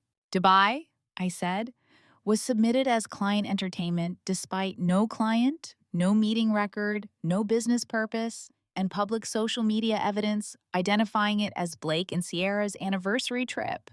Blake scoffed. Social media evidence, listen to yourself. I ignored him. The watch transfer was initiated from the payroll reserve account in the amount of $54,200 to Laurent and Voss Fine Jewelers. No supporting documentation. No valid business purpose. Approval log shows both Blake and you. Conrad did not move. His stillness was controlled, but not calm. I knew the difference. That transfer was authorized, he said. Authorization does not make misuse legal, Blake snapped. It was an executive gift. To your wife? She represents the company brand. That almost made me smile. Sierra films closet tours and sponsored skincare videos. She is part of our public image. She is not an employee. Blake's face flushed. Conrad lifted one hand. Enough! The room went quiet. Then Conrad leaned back in his chair. I have tolerated your rigidity because you are good at what you do. Tolerated. There it was. The closest thing he had ever given me to praise, and even that came dressed as an insult. But this has crossed a line, he continued. You are not a board member. You are not law enforcement. You are not the moral authority of this company. No, I said. but I am a licensed financial professional and I will not certify false records. Blake rolled his eyes. God, you love hearing yourself sound important. I looked at him. No, Blake, I love not going to prison for you. His smile disappeared. Conrad stood. That was supposed to intimidate me. For most of my life, it would have. Conrad standing meant a storm was coming. It meant I had pushed too far. It meant the family machine was about to turn on me and grind the truth down into another apology. But something was different now. Maybe it was Nathaniel Ashford's name sitting in a folder on my home desk. Maybe it was the DNA result proving I had never belonged to the story Conrad wrote for me. Maybe it was the simple fact that once you realize a man is not your father, his disappointment loses some of its power. Conrad placed both hands on the desk. Your contract with Meridian Crest is terminated, effective immediately. Blake smiled again. There he was, the golden child, watching someone else absorb the consequences of his behavior. You will return your company laptop, badge, access card, and any confidential materials in your possession, Conrad said. My laptop is in my office. My badge is clipped to my blazer. My access card is in my bag. And your files? All company files remain on company systems. That was true. Technically, Project Karma was not company property. It was a protected evidence archive containing records I was professionally obligated to preserve. There is a difference. Conrad narrowed his eyes. You are not to remove anything from this building. I have not removed company property.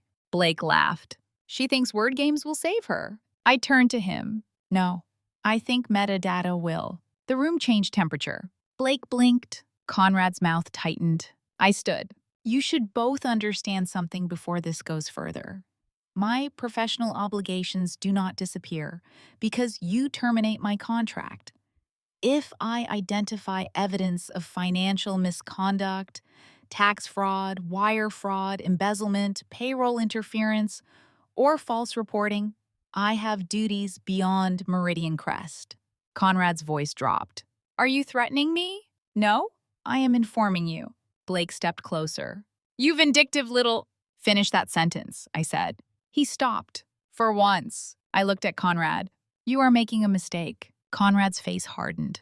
No, Evelyn, the mistake was letting your resentment affect this company. There it was again. Mistake. That word had followed me from Sterling Grove to this office. Another man's mistake. My attitude. My resentment. My existence. For 1 second, I almost told him. Nathaniel Ashford. $2 million. Blood match. Trust structure. I wanted to watch his face collapse. I wanted to see whether he already knew. I wanted to ask him how it felt to build a company from the price of a child he never loved.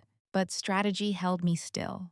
Not yet. Instead, I unclipped my badge and placed it on the desk. Then I walked downstairs to my office with Blake behind me. He insisted on escorting me. Of course he did. Men like Blake love watching people leave. They think exit equals defeat. My office looked exactly the same as it had an hour earlier. Windowless, small, humming with servers behind the wall. The room where they thought they had hidden me. The room where I had seen everything. I powered down the company laptop. Before leaving, I performed a standard log-off, cleared local cached credentials, and documented the handover with a time-stamped photo. Blake watched from the doorway. You're really enjoying the drama, aren't you? I slipped my personal notebook into my bag. No, could have fooled me. I looked around the room one last time. You never understood me, Blake. He smirked. What's there to understand?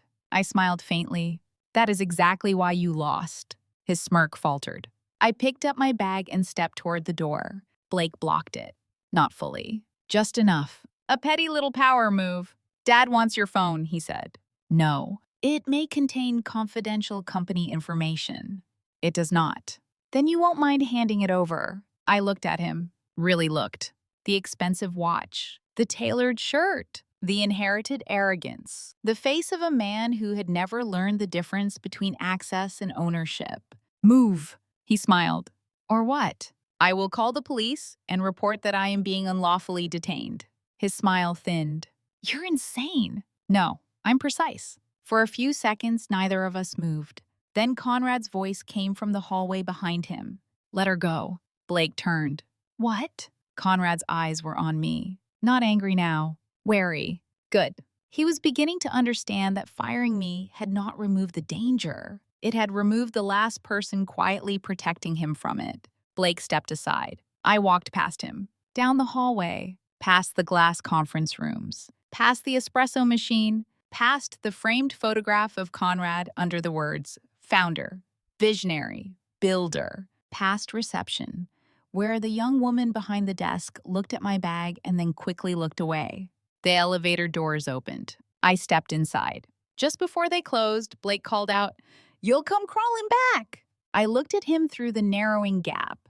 No, I said, but the numbers will. The doors shut. For the first time in years, I left Meridian Crest in the middle of a workday with no laptop, no badge, and no obligation to make their lives look organized. Outside, the air felt sharp and clean. My phone buzzed before I reached my car. A voicemail from Blake, then a text from Vivienne, then another from Conrad's assistant. I did not open any of them. Not yet. I sat behind the wheel, placed both hands on the steering wheel, and breathed.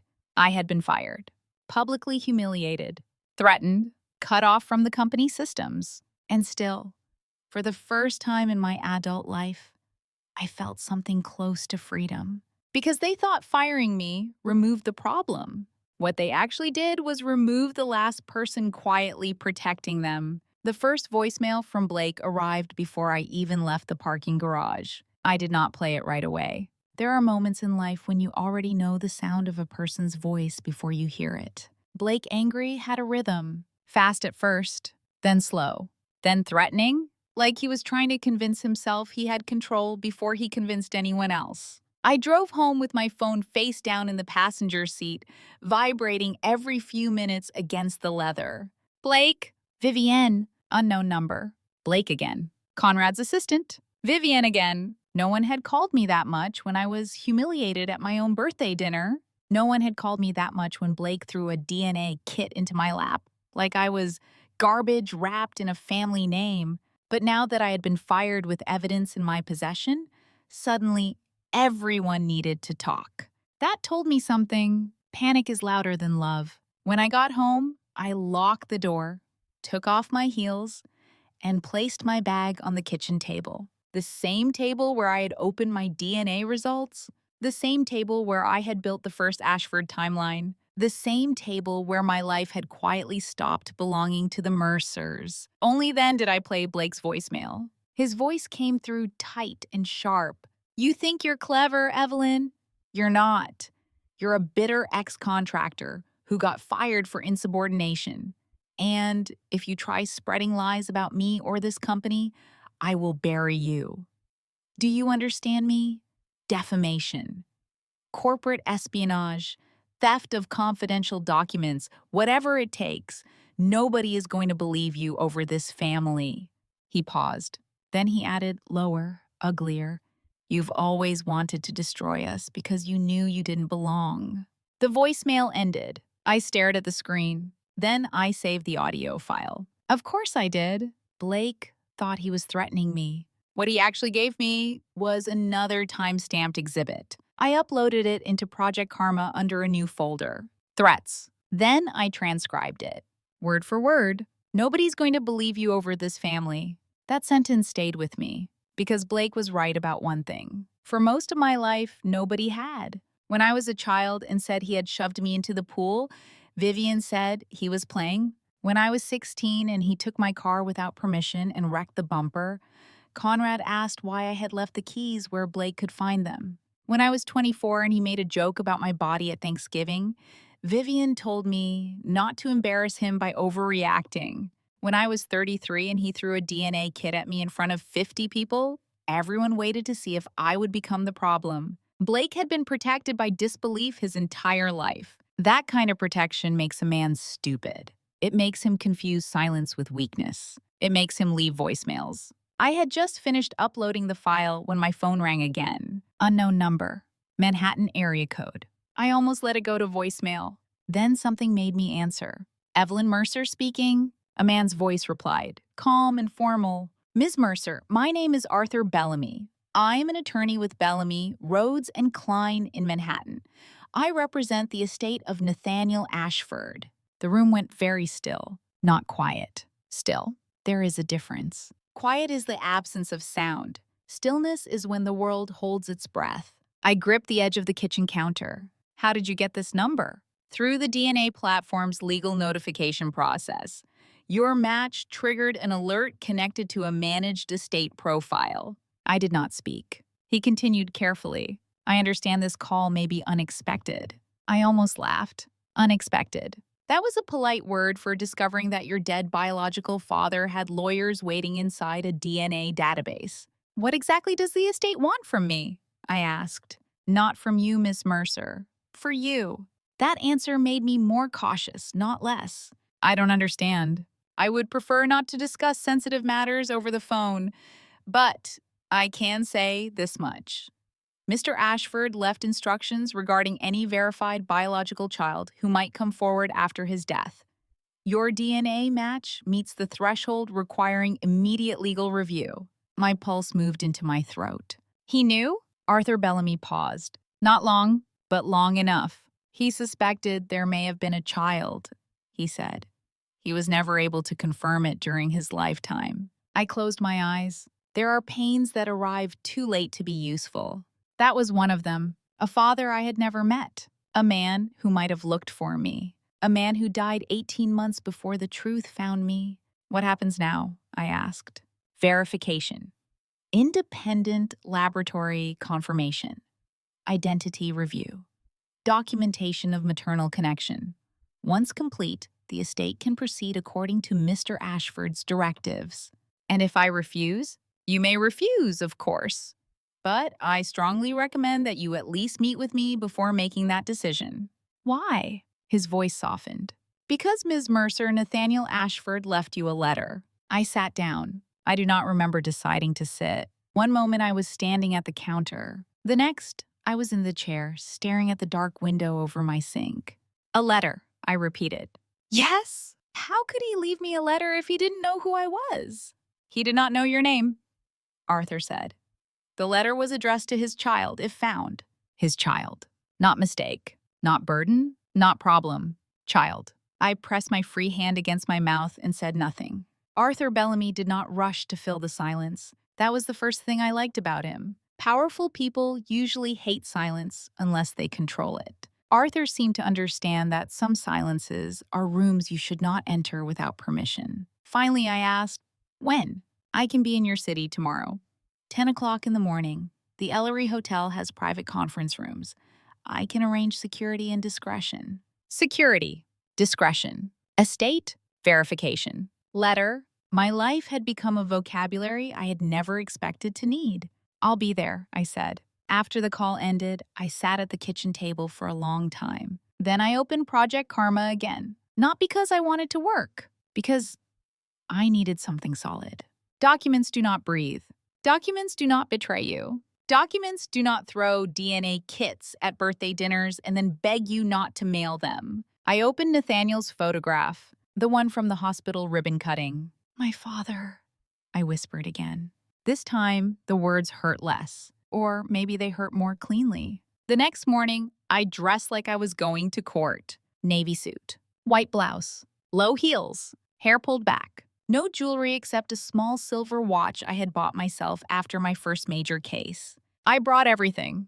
Driver's license, birth certificate, DNA results, screenshots, Vivienne's texts, the Ashford timeline, the bellwether payment record, not because Arthur had asked for all of it, because I had learned never to walk into a room with less proof than the people inside it expected. The Ellery Hotel was quiet in the way expensive hotels are quiet. Not peaceful. Managed. The lobby smelled like polished wood, white tea, and flowers replaced before they had time to wilt. Arthur Bellamy met me near the elevators. He was in his late 60s. Tall, narrow, silver-haired, with the posture of a man who had spent decades in rooms where everyone measured every word. He did not smile too widely. He did not touch me without permission. He simply extended his hand. Ms. Mercer, Mr. Bellamy. His handshake was firm, dry, brief, a professional handshake. Not warm, Not cold. Correct. I appreciated correct. He led me to a private conference room on the 10th floor. There was coffee on the sideboard, water in glass bottles, legal pads arranged neatly beside a stack of folders. Two other people were present. A woman named Diane Brooks, a state compliance counsel, and a man named Dr. Samuel Price, a genetic verification consultant. No one treated me like a lost princess. No one treated me like a scandal. They treated me like a legal fact requiring confirmation. That strangely made me feel safer. Arthur began, Ms. Mercer, I want to be clear from the outset. The consumer DNA match is not by itself the final legal determination. It is a trigger. Mr. Ashford anticipated the possibility of a posthumous claim. His estate documents provide a process. What kind of process? Independent DNA confirmation through a certified lab. Chain of custody collection. Review of birth records. Review of your mother's employment history with Ashford Global Properties. And, if necessary, review of related financial settlements. I looked at him. Bellwether advisory. Arthur's eyes sharpened. Only slightly. You have been researching. I'm a forensic accountant. Yes, he said. Mr. Ashford knew that. The air left my lungs. What? Arthur opened the top folder. Nathaniel Ashford kept a private file related to Vivienne Vale, later Evelyn Mercer. In that file were periodic notes compiled by investigators, not surveillance in the invasive sense, but public records, education, career, professional licensing. My voice came out quieter. He knew about me. He suspected, Arthur said gently. There is a difference, and I do not want to overstate certainty. But yes, he believed there was a strong possibility that Vivienne had given birth to his child. And he did nothing? The question came out sharper than I intended. Good. Some questions deserve sharp edges. Arthur did not flinch. He attempted contact several times before your birth and twice after. According to his notes, Ms. Mercer threatened legal action, public scandal, and enforcement of a confidentiality agreement connected to a private settlement. She also stated, through counsel, that the child was not his. I heard a sound. It took me a second to realize it had come from me. A laugh. Small. Broken. Of course she did. Vivienne had always understood that the right document could make a lie look dignified. Arthur slid a sealed envelope across the table. Cream paper. My hands went cold. This is a copy, he said. The original remains in estate custody. You may read it here or take it with you. I stared at the envelope. There was no name on the front, only 3 words. To my child. I opened it carefully. The letter inside was handwritten, strong black ink, controlled lines. Nathaniel Ashford's voice, reaching across death through paper. I will not repeat every word. Some things belong to me, but I will tell you what matters. He wrote that if I was reading the letter, then he had failed to find me while he was alive. He wrote that he had once trusted a woman named Vivienne Vale and loved her more recklessly than he should have. He wrote that when she left Ashford Global, she told him there was no child and that any further contact would destroy them both publicly. He wrote that money had changed hands under pressure from attorneys, reputation managers, and people who believed silence was cleaner than truth. He wrote that he regretted signing anything that made my existence easier to deny. Then the line that broke me, if you grew up feeling unwanted, I need you to know that my absence was not indifference. It was ignorance shaped by cowardice and legal fear. That does not excuse me. It only tells you the form of my failure. I pressed my hand flat against the page. I did not cry loudly. I did not collapse. But tears fell onto the paper before I could stop them. Arthur quietly placed a box of tissues beside me and looked away. That kindness nearly undid me more than the letter. Nathaniel wrote that he had followed what public pieces of my life he could find. School honors, scholarship announcements, licensing records, a brief article quoting me in a fraud case 3 years earlier. He wrote that when he learned I had become a forensic accountant, he laughed for the first time in weeks. Not because it was funny. Because he had spent his life building structures to hide money, protect money, move money, and control money. And his possible daughter had grown into the kind of woman who could read those structures like a confession. He wrote, "If you are mine, then you did not inherit only my blood. You inherited my eye for systems. I hope you use yours better than I used mine." I folded the letter carefully. My hands were shaking now, not from weakness, from impact. For 33 years, Conrad had made me feel like an unwanted expense. And here was a dead man apologizing for not finding me. Not perfectly, not enough. Nothing could be enough. But honestly, honesty has weight when you have been raised on performance. Arthur waited until I looked up. "There is more," he said. Of course there was. There is always more. He opened another folder. Nathaniel Ashford's estate was structured through the Ashford Legacy Trust. If your independent confirmation is positive, you are the sole biological heir identified under the trust instrument. I blinked. Sole? Yes. No spouse? No surviving spouse. No other children? None acknowledged and none verified. I looked at Diane Brooks. She nodded. Arthur continued. The trust includes liquid assets, bonds, commercial properties, residential holdings, private equity interests, and controlling stakes in several holding companies. My voice felt far away. How much? Arthur paused. Current estimated trust value is approximately $200 million. The room tilted, not visibly, but inside me, something lost balance. 200 million. I had built my own money quietly, carefully, defensively, enough to never beg Conrad. Enough to pay for my own birthday dinner without flinching. Enough to leave if I had to. But this was not comfort money. This was structural money, institutional money, money that did not just buy houses. It moved boards. It called loans. It hired law firms. It changed who had to answer whose phone calls. I thought of Conrad sliding the dinner bill across the table. The least you can do is take care of dinner. I almost smiled. Almost. Arthur was still speaking. One of the trust's major entities is Orion Capital Holdings.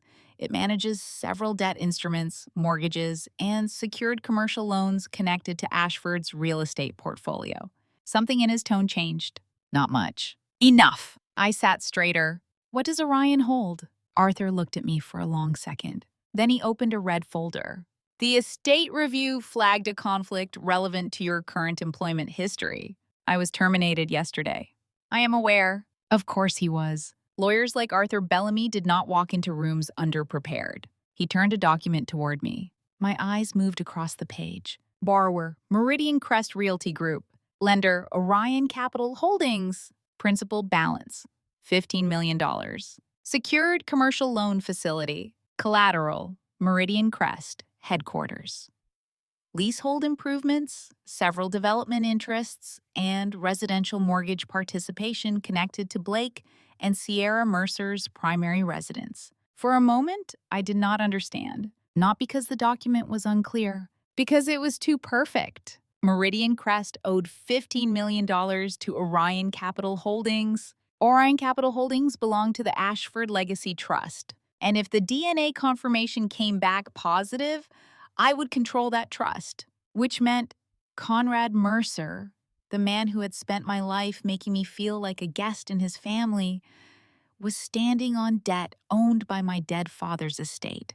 Debt that might soon answer to me. Arthur watched me read it. The loan includes several acceleration clauses, he said. Fraud, I said automatically. His eyebrow lifted. Yes. Misrepresentation. Yes. Commingling funds. Yes. Material adverse change in financial condition. Yes. False reporting to lender. Yes. I looked up. Arthur's expression was calm, but his eyes were sharp. You understand the implications. I do. If Meridian Crest has engaged in financial misconduct, Orion may have rights as creditor. Not may, I said. Does. The forensic accountant in me had stepped forward before the wounded daughter could speak. That was probably for the best. Arthur leaned back slightly. What evidence do you have? I opened my bag. Then I removed the encrypted drive. Diane's posture changed. Dr. Price looked confused. Arthur did not. He only looked at the drive, then at me. I placed it on the table between us. Dubai expense fraud? Fake vendor invoices? suspicious offshore transfers, corporate card abuse, payroll reserve misappropriation, approval logs, emails, metadata, threatening voicemail after termination, potential lender reporting issues depending on what Meridian Crest disclosed to Orion. Arthur was silent for a moment. Then he said, "How long have you been collecting this?" "Since Blake threw the wrong box at me." For the first time, Arthur Bellamy smiled. Not wide, not warm exactly, but real. "I think," he said, "Mr. Ashford would have appreciated that answer." I looked down at the red folder again. $15 million.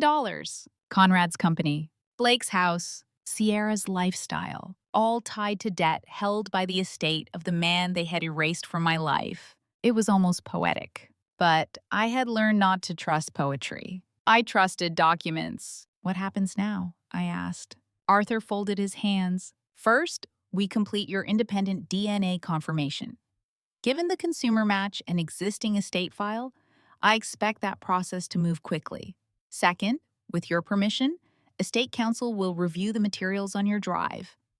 Third, if the evidence supports creditor action, Orion can demand a mandatory review under the loan agreement. And after that, if defaults are confirmed, the trust may accelerate the loan. Call the full balance. Yes. Foreclose on collateral, if necessary. Refer misconduct to authorities, if legally appropriate." I looked at Nathaniel's letter, then at the loan documents, then at the encrypted drive. The room felt quiet again. But not like my kitchen after the DNA results. This quiet had structure, power. For the first time in my life, I was not asking Conrad Mercer for a place in his family. I was looking at the debt under his feet. Arthur's voice softened. "Ms. Mercer, I need to ask you something directly. If you proceed, this could severely damage Meridian Crest. Your brother may face criminal exposure. Conrad and Vivienne Mercer may lose financial security. This will not remain private forever." I thought about Sterling Grove, the DNA kit hitting my lap, Blake saying another man's mistake, Sierra filming, Vivienne afraid, but not sorry, Conrad sliding the bill across the table. I thought about the payroll crews whose money had been delayed so Sierra could wear diamonds. I thought about Nathaniel Ashford writing to a child he had failed to find. Then I looked at Arthur. "I'm not destroying them," I said. "I'm removing protection they never deserved." Arthur held my gaze. Then he nodded once. "Very well." I signed the consent forms for independent DNA testing that afternoon. Chain of custody, witness signatures, sealed sample, everything clean, everything documented. Before I left, Arthur handed me a copy of Nathaniel's letter in a protective sleeve. I held it carefully, like evidence, like inheritance, like grief. At the door, he said, "Miss Mercer?" I turned. "Until confirmation is finalized, I advise discretion." I almost laughed. "Mr. Bellamy, discretion raised me." His expression softened. "Then perhaps it is time discretion started serving you instead." I stepped into the hallway with Nathaniel's letter in my bag, Blake's threats in my archive, and $15 million of Mercer debt sitting inside a red folder on Arthur Bellamy's conference table. When I walked out of the Ellery Hotel, the sun was too bright. The city looked ordinary. People crossed streets. Cars honked. A woman laughed into her phone. Somewhere, Blake was probably telling himself I was finished. Somewhere, Conrad was probably congratulating himself for firing the problem. Somewhere, Vivienne was probably rehearsing a version of the truth where she was still the victim. Let them. They had no idea what had just happened. They thought they had cut me off from Meridian Crest. They did not know Meridian Crest was tied to Ashford money. They thought I had lost my access. They did not know I had found my inheritance. They thought I was outside the family now. They did not know I had just become the creditor. And for the first time in my life, I was not standing at Conrad Mercer's door, begging to be let in. I owned the ground beneath it. Arthur Bellamy did not react emotionally when he reviewed Project Karma. That was how I knew he was good. Bad lawyers perform outrage because they think anger looks like loyalty. Good lawyers go quiet.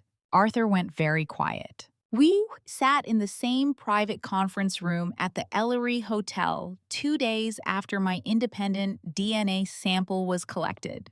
Diane Brooks was there again, along with a forensic technology consultant Arthur had brought in to create a clean evidence index from my archive. My encrypted drive sat in the middle of the table. Blake's fraud was no longer just a folder on my laptop. It was printed, tabbed, cross-referenced, backed up, prepared.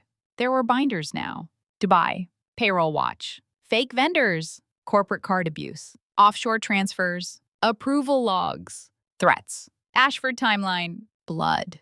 Arthur read like a man accustomed to betrayal in expensive font. He did not gasp when he saw the $150,000 Dubai reimbursement. He did not curse when he reviewed the $54,200 payroll transfer to Laurent and Voss Fine Jewelers. He did not even look surprised when the fake vendor invoices began connecting to shell companies with addresses that traced back to mail drops, shared formation agents, and one accountant who had been disciplined twice before. He simply turned pages, made notes, asked precise questions. When did you first identify this transfer? Who had authorization access? Was there a board review process? Did Meridian Crest submit quarterly compliance certificates to Orion? That last question mattered. Yes, I said. Conrad signed them. Arthur looked up. All of them? Every quarter.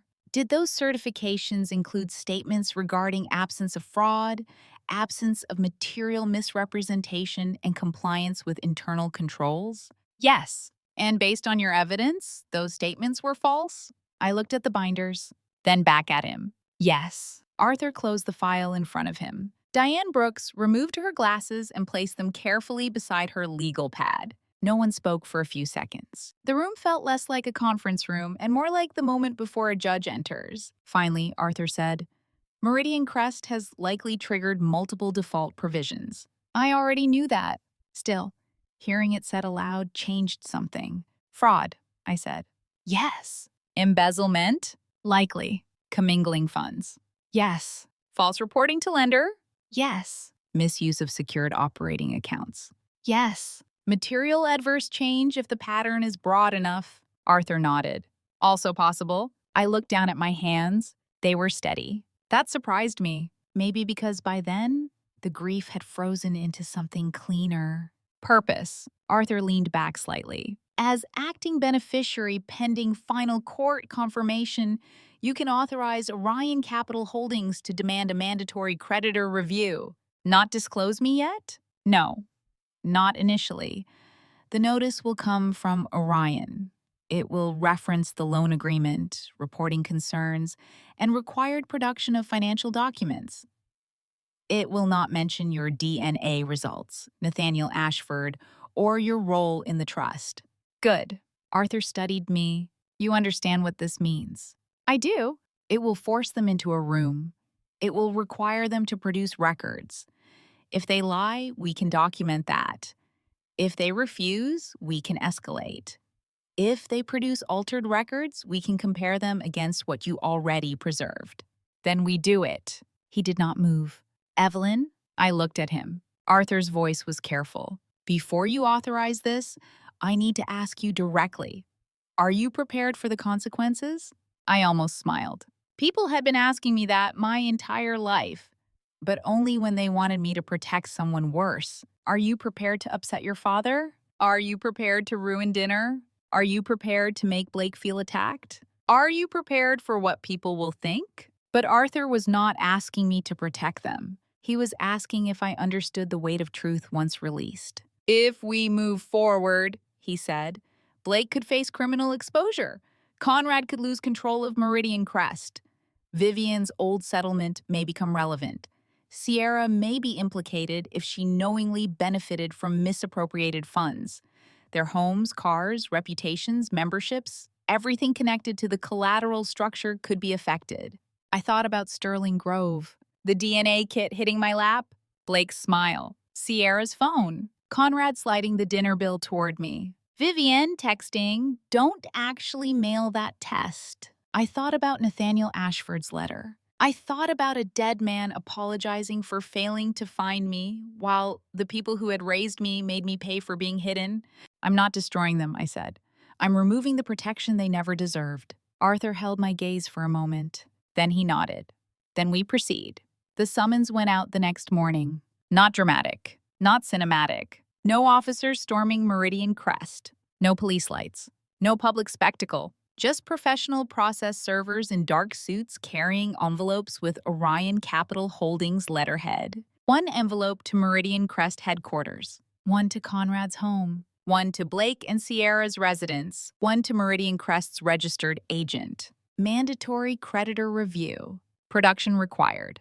Attendance required. Failure to comply may result in acceleration of debt obligations and enforcement of secured collateral rights. No mention of Evelyn Mercer. No mention of Ashford. No mention of blood.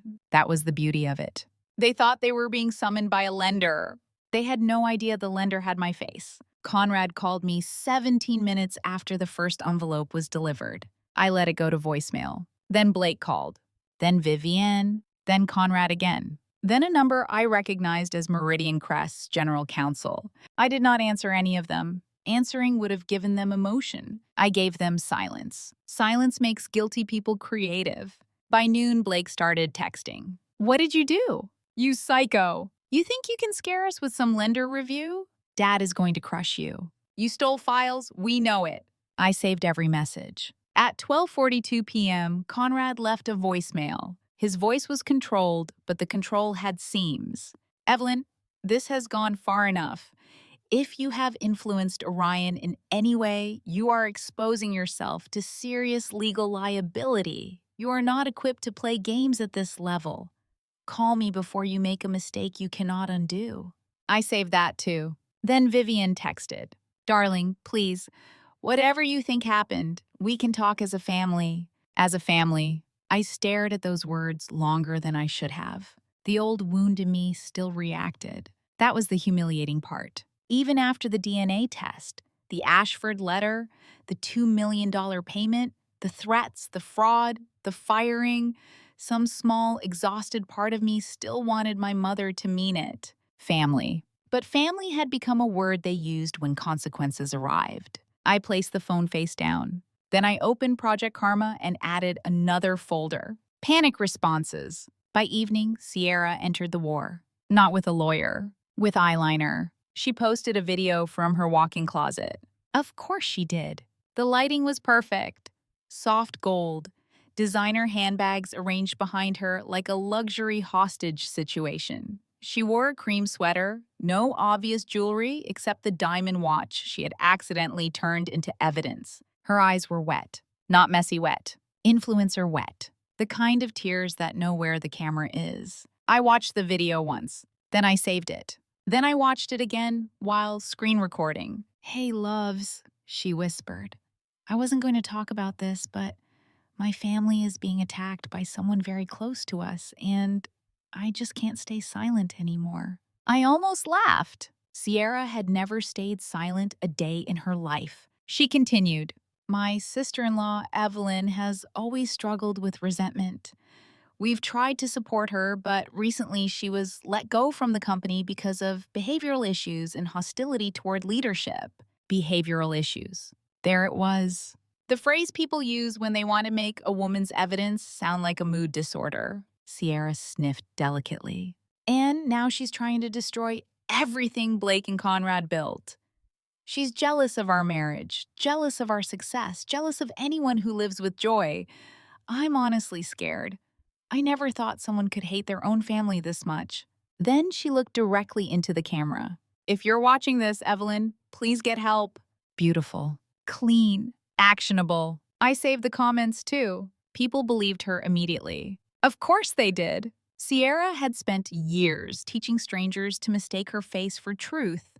Poor Sierra. Evelyn always seemed cold. I knew there was something off about her. Jealous women are dangerous. Blake should sue. Someone should expose Evelyn. Then came the direct messages.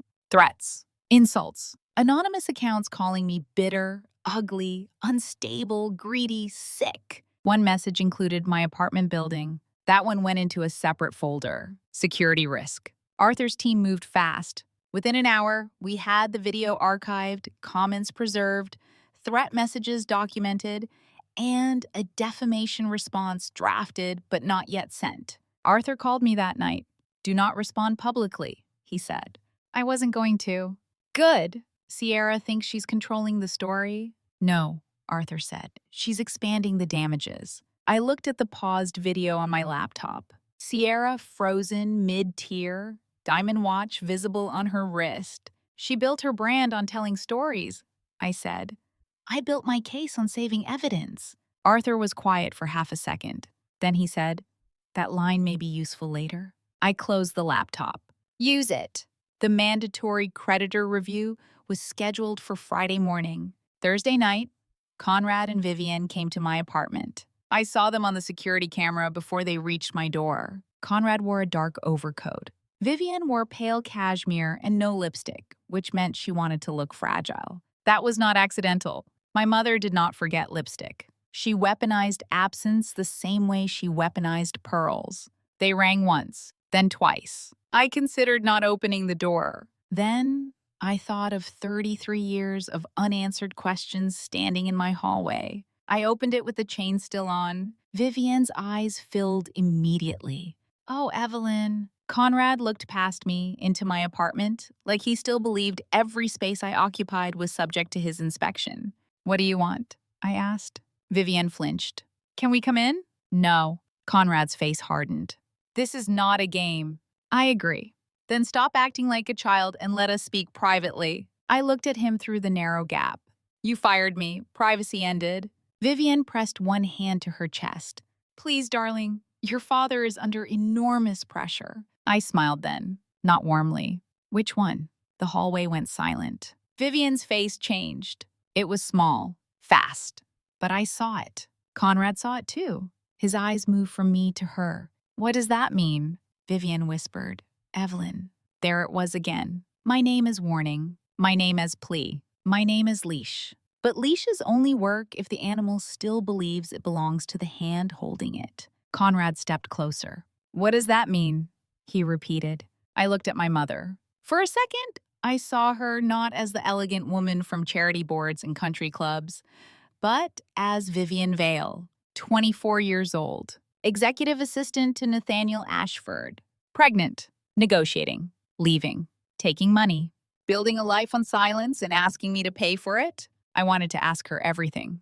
Did he know? Did he love you? Did you love him? Did you sell me before I was born or after? But not in the hallway, not with Conrad beside her, not before the boardroom. So I gave them only enough truth to poison the night. Ask your wife about Nathaniel Ashford. Conrad went still. The name did not land on him like recognition. It landed like impact. He turned to Vivienne. Who is Nathaniel Ashford? Vivienne's lips parted. No sound came out. For the first time in my life, I watched my mother fail to produce a story quickly enough. That was more satisfying than I expected. Conrad looked back at me. What have you done? I met his eyes. No, Conrad. The question is, what did she do? Then I closed the door. Not slammed. Closed. Quietly. Firmly. With the chain still between us. Through the wood. I heard Conrad's voice rise. Vivienne's reply was too soft to catch. Then footsteps. Arguing. An elevator chime. Silence. I stood there for a long time, one hand still resting against the door. My phone buzzed. Arthur? I answered. They came here, I said. I assumed they might. I said Nathaniel's name. Arthur paused. Then they will not sleep tonight. Good. Outside my window, the city moved like nothing had changed. But everything had.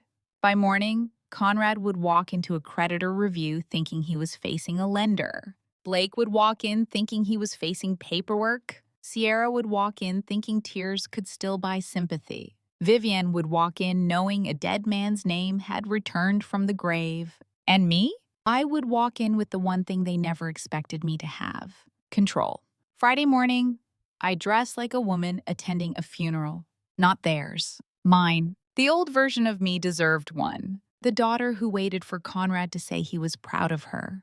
The sister who kept hoping Blake would grow a conscience. The child who mistook Vivienne's control for concern. The woman who sat at family dinners and swallowed humiliation because some starving part of her still wanted a seat at the table. That version of me had died somewhere between the DNA kit, Nathaniel Ashford's letter, and the red folder showing $15 million of Mercer debt. So I wore navy. Not black. Black would have looked like grief. Navy looked like judgment. My suit was tailored, simple, and severe. My hair was pulled back. My makeup was clean. No jewelry except the silver watch I had bought myself years ago, back when I still believed independence meant never needing anyone. I placed the encrypted drive in my briefcase, then the printed evidence index, then Nathaniel's letter, then the creditor documents, then the 3 prepared resolutions Arthur's team had sent over before dawn. Termination, acceleration, asset enforcement. 3 signatures. That was all it would take. Funny how families can spend decades making you feel powerless, only to discover their empire can be moved by ink. Arthur's car picked me up at 8:15. He was already inside, reviewing documents on a tablet. "Good morning, Ms. Mercer," he said. "Good morning." He studied my face for a moment. "How are you feeling?" I looked out the window as the city slid by. "Clear." Arthur nodded. "Good. Clear is useful. Is angry not useful?"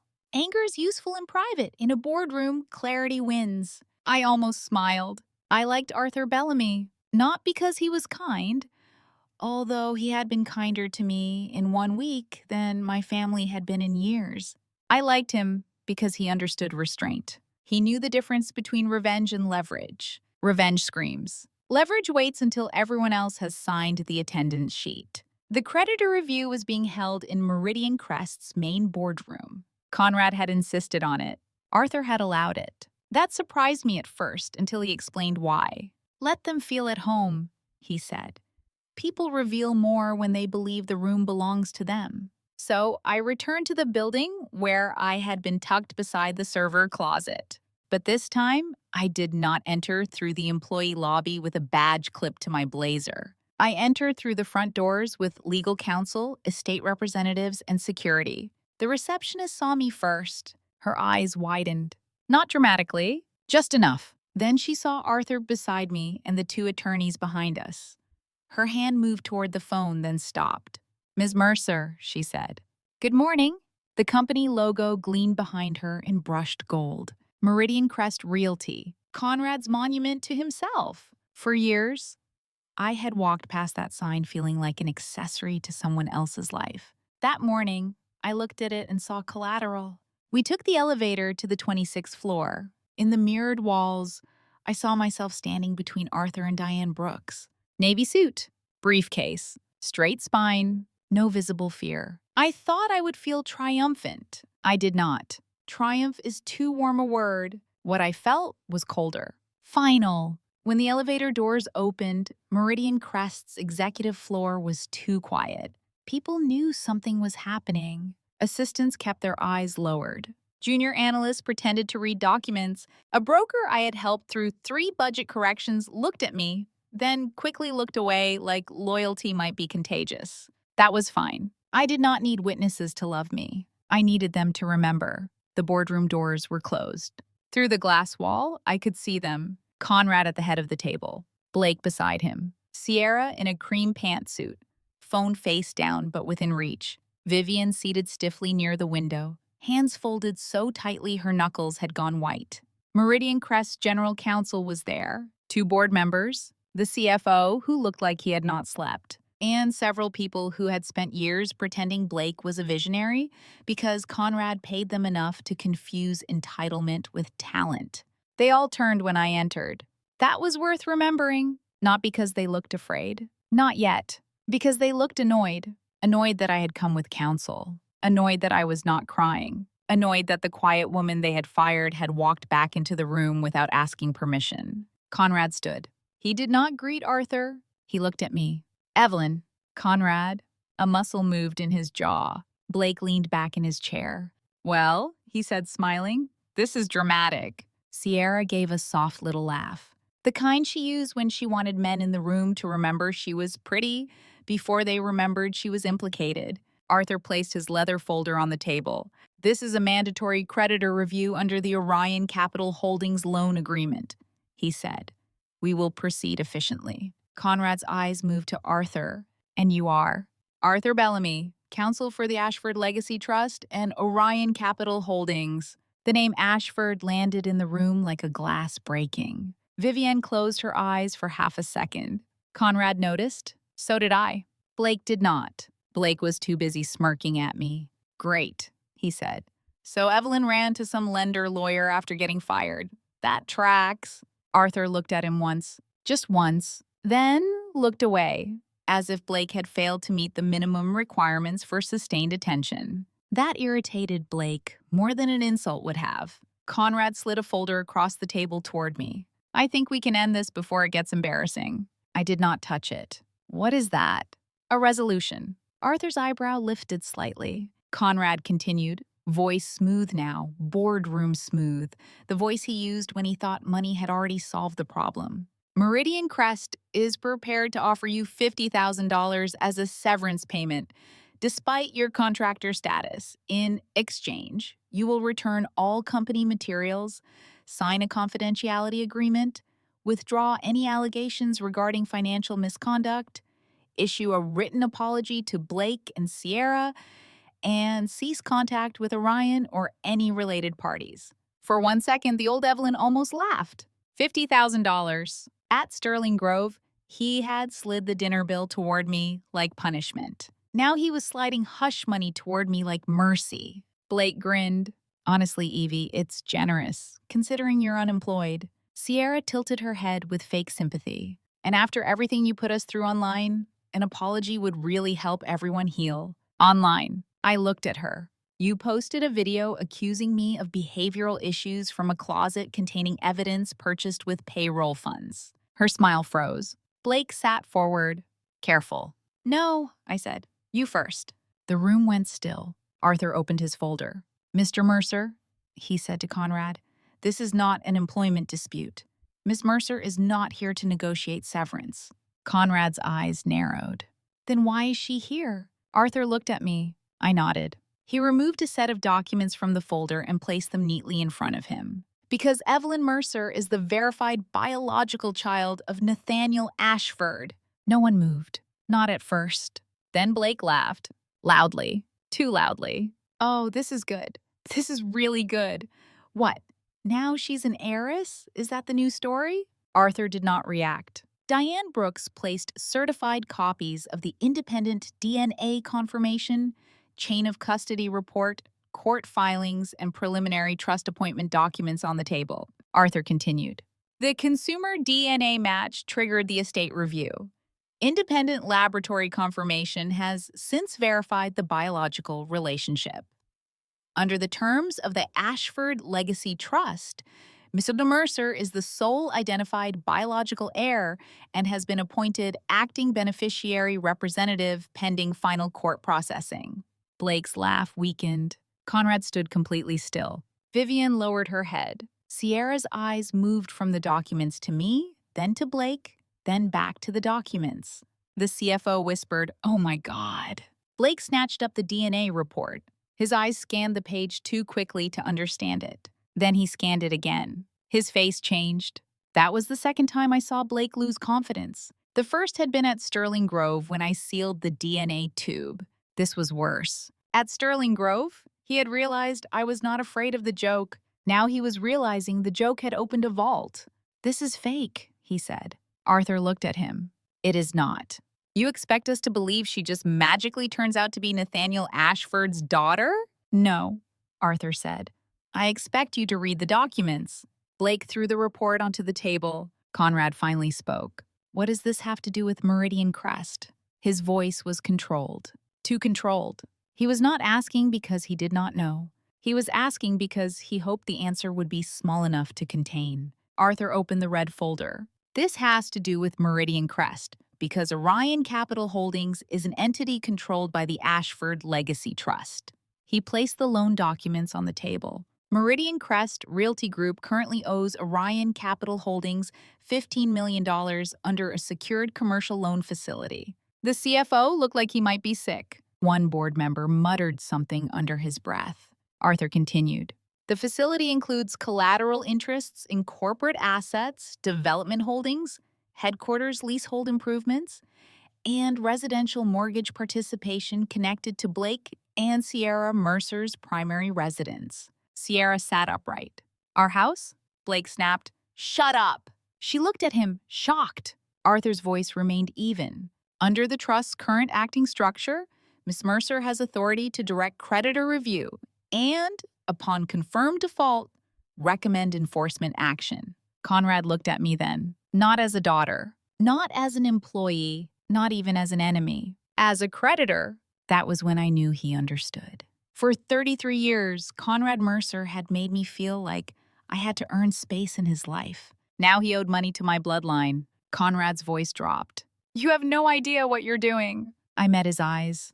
That has been your favorite mistake. Blake slammed his hand on the table. This is insane. She's trying to steal the company. No, I said. I'm auditing it. Arthur pressed a button on the conference room display. The screen at the front of the room lit up. Project Karma, Preliminary Forensic Review. Blake stared at the title. Sierra whispered, What is that? I stood. For most of my life, my family had spoken over me. At dinners, in offices, in hallways, at birthdays. They interrupted, corrected, dismissed, softened, reframed, and erased. Not that morning. That morning, everyone listened. Project Karma began after Blake submitted a fraudulent reimbursement request for $150,000 related to a Dubai trip categorized as client entertainment.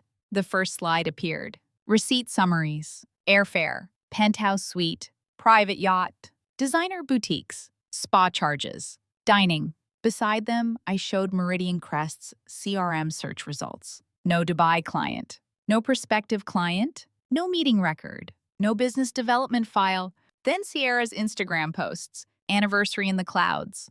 Blake's face turned red. Sierra whispered, Those were private memories.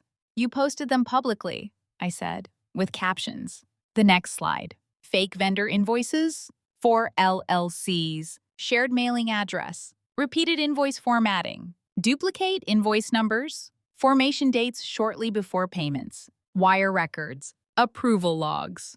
These vendors received payments for consulting, market analysis, and project support. I found no deliverables, no valid contracts, no work product, and no independent verification. Several invoices contain metadata created after the listed invoice dates. The CFO covered his mouth with one hand. I clicked again. Corporate card summaries, split charges, luxury purchases, weekend travel, personal expenses below review thresholds. I clicked again. Offshore transfer, map, shell entities, routing patterns, consulting payments, round number transfers. Blake stopped looking at the screen. That was wise. The screen was not kind to him. Then came the watch. Sierra inhaled sharply when her own photo appeared. Her wrist on marble. Diamond watch. Her message below it. Blake surprised me because he had an amazing quarter at work. Hope your spreadsheets are keeping you warm, Evie. A few people at the table looked away, not out of sympathy. Secondhand embarrassment. The watch cost $54,200, I said. Funds originated from the Meridian Crest payroll reserve account and were transferred to Laurent and Voss Fine Jewelers 2 days before payroll processing. The bank record appeared, then the approval log. Initiated by B. Mercer. Approved by C. Mercer. Then the email chain. Move timing around. Dad approved. Don't make this difficult. This may affect Friday disbursement. Then affect it quietly. Silence. Real silence. Not awkward dinner silence. Legal silence. The kind where everyone in the room starts understanding which sentences may appear in a deposition transcript. Sierra turned slowly toward Blake. You told me that came from your bonus. Blake did not answer. She looked at Conrad. You said it was approved. Conrad's face was stone. I clicked to the final summary. Based on the preliminary forensic review, I identified approximately $3.5 million in questionable, unsupported, misclassified, or potentially misappropriated funds over a 48-month period. That number is conservative. Blake exploded. You hacked the company! No, I said. I had authorized review access while I was engaged as a financial consultant. You stole records. I preserved evidence. This is revenge because you got fired. I started the archive before I was fired. He pointed at me. You think you can send me to prison? I looked at him for a long moment. Then I said the sentence I had carried with me all morning. I'm not sending you to prison, Blake. Your own signatures are. His mouth opened. Nothing came out. Conrad finally turned on him. Is this true? Blake looked at him like a child caught with matches standing in front of a burning house. You approved half of it. The room changed again. Sierra made a small sound. Vivienne whispered, Blake. Conrad's face darkened. Be quiet. But Blake was panicking now, and panic makes entitled men forget hierarchy. No, don't do that. Don't sit there like you didn't know. You told me to keep vendors flexible. You told me family compensation was complicated. You told me the company owed us. I told you to manage relationships, Conrad snapped, not loot payroll. Blake laughed bitterly. Oh, please. You built this whole place on dirty money. Vivienne stood so suddenly, her chair scraped backward. Stop. Everyone looked at her. Conrad turned slowly. What did you say? He asked Blake. Blake's face shifted as he realized he had stepped onto a different landmine. Vivienne's lips trembled. For the first time in my life, my mother looked old. Not elegant. Not controlled. Old. Conrad looked from Blake to Vivienne, then to me. What does he mean? I reached into my folder and removed the Ashford timeline. Arthur did not stop me. This part was mine. I placed the Bellwether advisory record on the table. 34 years ago, Vivienne Vale worked as Nathaniel Ashford's executive assistant. She resigned abruptly after 11 months. 6 weeks later, she received $2 million through Bellwether Advisory, an offshore entity tied to Ashford Structures. Shortly afterward, she married you. Meridian Crest was incorporated 3 months later. Conrad stared at the document. Then at Vivienne. That's not true. Vivienne said nothing. That was her confession. Conrad's voice dropped. Vivienne. She touched the back of her chair like she needed it to stay upright. I was young. That sentence did something terrible to me. Not because it was false. Because it was too small. Too small for 33 years. Too small for Nathaniel's letter. Too small for the child I had been. I looked at her. Did you protect me? I asked. Or did you negotiate me? Vivienne began to cry. Not influencer tears. Not pretty tears. Real ones. Messy. Humiliating. Human. I didn't have a choice. There is always a choice, I said. You just preferred the one with a payment. Conrad's face had gone pale. You told me the money came from family. Vivienne turned on him. And you believed me because you wanted to. I married you. You married the money. That hit him harder than the DNA report. Blake looked between them, suddenly understanding that the foundation beneath him was not just cracking. It had never been solid. Sierra pushed her chair back. You're all insane. No one answered her. She looked at Blake. You stole money? He rubbed his face. Sierra, not now. Our house is collateral? Sierra, you bought me a watch with payroll money? He stood. Would you lower your voice? She laughed, high and sharp. My brand is attached to you? Of course. Not the workers. Not the fraud. Not the crime. Her brand. You told me you were successful. She hissed. You told me Evelyn was jealous because she had nothing. I looked at her. Sierra, you live-streamed my humiliation. I documented your fraud. Her face twisted. I didn't know. You did not need to know to benefit. But you knew enough to mock me with evidence. Arthur motioned to security near the door. Sierra saw the movement and panicked. No. Wait. Evelyn, please. I can make a statement. I can delete the video. I can tell people I misunderstood. I was just supporting my husband. Your support is well documented, I said. Her eyes hardened. Then she turned on Blake completely. You thief! Blake stared at her. What? She pulled off her wedding ring and threw it at him. It hit his chest and dropped onto the boardroom carpet. I want a divorce. The room was beyond control now. Conrad and Vivienne arguing in low, vicious tones. Blake shouting at Sierra. Sierra demanding someone call her lawyer. The CFO whispering into his phone. One board member staring at me like he had just realized the quiet consultant from the server closet had brought down the weather. Arthur leaned toward me. Are you ready? I looked around the room. At Conrad, who had used my life as a debt he never wanted to pay. At Vivienne, who had buried my origin under money and etiquette. At Blake, who had thrown a DNA kit at me to prove I was a mistake. At Sierra, who had filmed my pain and called it content. Yes, I said.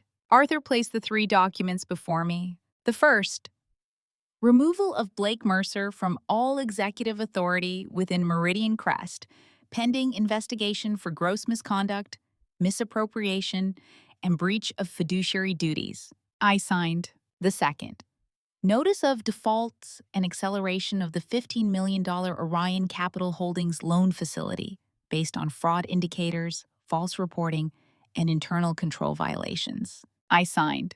The third, authorization to initiate secured collateral enforcement, including corporate assets, vehicles, development interests, and residential mortgage participation tied to Blake and Sierra's residence, subject to court procedures. I signed.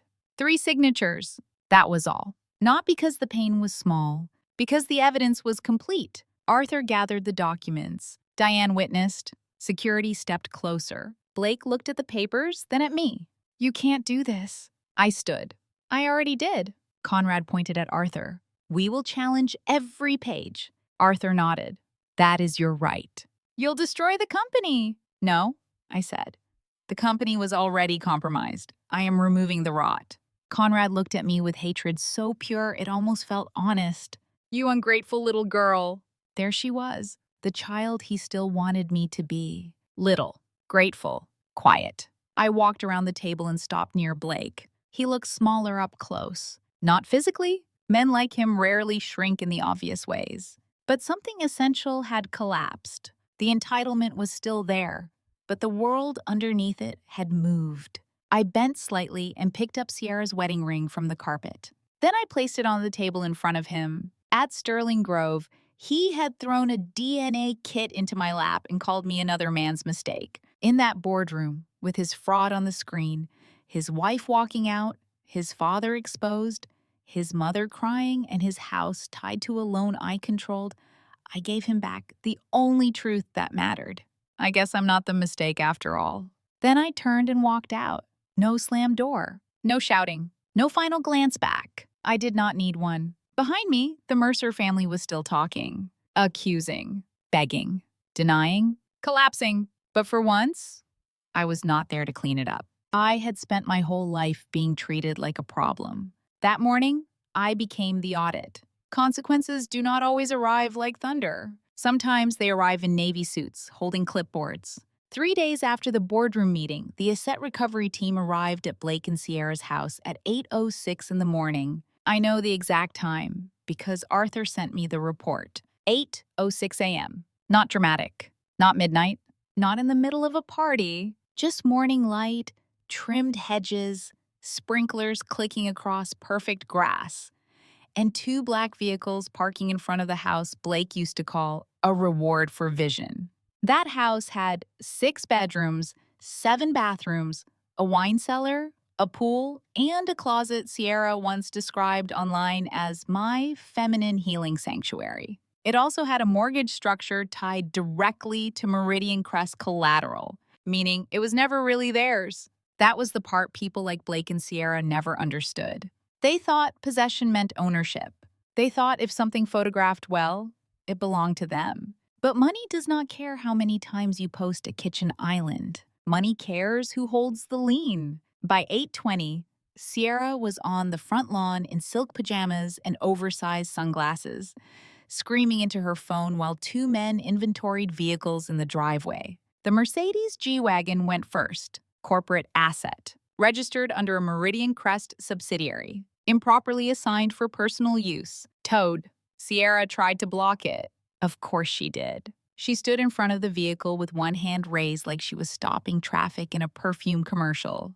You cannot take my car, she shouted. The recovery agent, according to the report, said, Ma'am, this is not your car. That sentence should have been carved into marble. Ma'am, this is not your car. A neighbor filmed from across the street. Then another.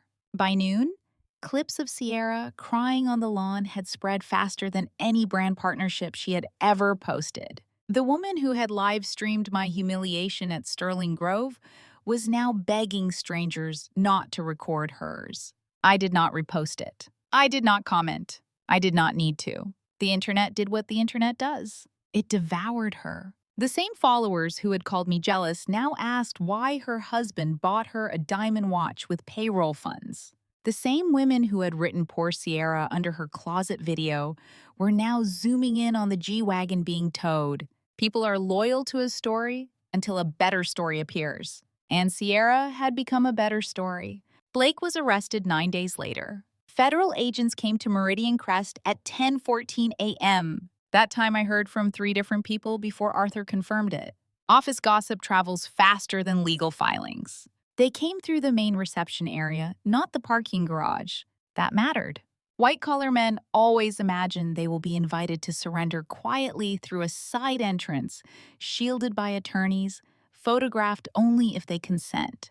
But Blake was not invited. He was interrupted. He was in his office, yelling at someone from legal, when the agents arrived with a warrant connected to wire fraud, bank fraud, and misappropriation of company funds. His assistant cried. The CFO locked himself in his office. 2 junior analysts watched from behind the glass wall near the conference room. Blake tried to call Conrad, then Arthur, then Sierra. No one could save him quickly enough. When they put the cuffs on him, he said, "This is a misunderstanding." Of course he did. That is what men like Blake say when accountability finally learns their address. Not, "I'm sorry." Not, "I did it." Not, "I hurt people." A misunderstanding. As if millions of dollars had simply wandered into the wrong accounts. As if his signatures had been confused. As if payroll money had accidentally turned into a diamond watch. They walked him through the same lobby where he had once strutted past reception without saying good morning. Employees watched in silence. No applause, no gasps, just silence. That was worse, because silence gives a fallen man nowhere to perform. The golden child left Meridian Crest in handcuffs. And for the first time, nobody asked me to explain him. Conrad lasted longer. Men like Conrad usually do. They have layers, lawyers, golf friends, bankers who owe favors, board members who know where old bodies are buried. But fraud has a smell, and once it gets into a company's walls, lenders notice, insurers notice, investors notice, regulators notice. Within 2 weeks, Conrad became financially radioactive. He called banks that used to return his calls in 12 minutes. They sent him to committees. He called private lenders who had once laughed at his jokes over steak dinners. They requested documentation. He called old golf partners. They were suddenly traveling. He called board members. They wanted independent counsel. Meridian Crest's credit lines froze. 2 pending deals collapsed. A development partner invoked a morality clause, which was funny in the darkest way, considering nobody in that circle had cared about morality until morality became expensive. Conrad tried to frame it as a temporary liquidity issue. The market did not agree. The market is not kind, but it is honest in one way. It hates uncertainty. And Conrad Mercer had become uncertainty in a tailored suit. Then Sterling Grove Country Club turned on them. That part should not have mattered. It did. Not to me, to them. Conrad and Vivienne had built half their identity inside that club. Brunches, charity luncheons, investor introductions, holiday galas, birthday dinners designed to remind unwanted daughters where they stood. 3 weeks after the boardroom, they tried to attend Sunday brunch. I was not there. I heard it from someone who was. Conrad walked in first, shoulders back, chin lifted, pretending collapse was something that happened to smaller men. Vivienne followed in pale blue, diamonds modest but visible, hair perfect, face arranged into suffering elegance. The dining room saw them. That was the punishment. Not being denied. Being seen before being denied. The manager met them near the host stand. Quietly, politely, devastatingly. Their membership had been suspended pending review due to unpaid dues, reputational concerns, and ongoing financial investigation, Conrad argued. The manager lowered his voice. Vivienne touched Conrad's arm. People watched over coffee cups and folded newspapers. The same people who had laughed when Blake threw the DNA kit into my lap now watched Conrad and Vivienne being asked to leave. No one defended them. That is what status really is. A room full of people pretending to love you until the cost of association rises. They walked out through the front entrance. No scene, no apology, no champagne, just the sound of a door closing behind them. Vivienne came for me last, not at my apartment. Arthur had already arranged security there. She came to a grocery store. I was putting blueberries into a cart when I felt someone behind me. You know how some people enter your space before they speak? My mother was like that. A coldness at my back. A perfume I recognized before I turned around. Evelyn. I closed the carton of blueberries. Slowly. Then I turned. Vivienne looked thinner. Not poor. Not yet. Just reduced. Her hair was still done. Her coat was still expensive. But the polish had cracks now. "You need to stop this," she said. I looked at her. "No." Her face trembled. "Blake is in custody." "Yes." "Your father is losing everything." "Conrad is not my father." She flinched. "Good. Words should cost something." "I raised you," she whispered. "You managed me." "I protected you." "You sold the truth and made me pay interest on it." Her eyes filled. "I did what I had to do." "No, you did what benefited you." People were beginning to look. Vivienne noticed. Of course she did. Even in ruin, my mother could feel an audience forming. Her voice dropped. "You owe this family." That was when my security stepped into the aisle. Not aggressively. Just present. Vivienne looked from him to me. "What is this?" "A boundary." Arthur had prepared the temporary restraining order after her apartment visit. Her appearance at the grocery store made service simple. A process server approached near the end cap display of organic cereal and handed her the papers. Vivienne stared at them like they were written in another language. "You're doing this to your own mother?" I took my cart handle. "No," I said. "I'm doing this for the daughter you never protected." Then I walked away. I did not look back. Not when she called my name. Not when her voice cracked. Not when the old child in me begged, just once, to turn around. I kept walking. Because freedom is not always a door opening. Sometimes it is a grocery store aisle, a carton of blueberries, and your mother finally learning she cannot follow you anymore. 6 months later, Blake Mercer stood in a federal courtroom wearing a suit that no longer fit him. Not because he had lost weight. Because arrogance used to tailor everything he wore. Without it, even expensive fabric looked borrowed. He took a plea deal. 4 years in federal prison, restitution, asset forfeiture, permanent removal from any executive role involving fiduciary responsibility. The newspapers called him a disgraced real estate heir. That made me pause when I read it. Heir? Blake had spent his entire life believing he was heir to everything. The company, the name, the house, the loyalty, the forgiveness. But in the end, all he inherited was Conrad's entitlement and Vivienne's talent for denial. Neither held up well under indictment. Sierra divorced him before sentencing. Of course she did. Her statement said she had been misled by a man living a double life. That was funny, considering she had filmed half of it. Her brand collapsed anyway. Sponsors vanished first, then the podcast invitation, then the skincare deal, then the luxury closet tour series, which became difficult to continue after the closet itself was tied up in asset recovery.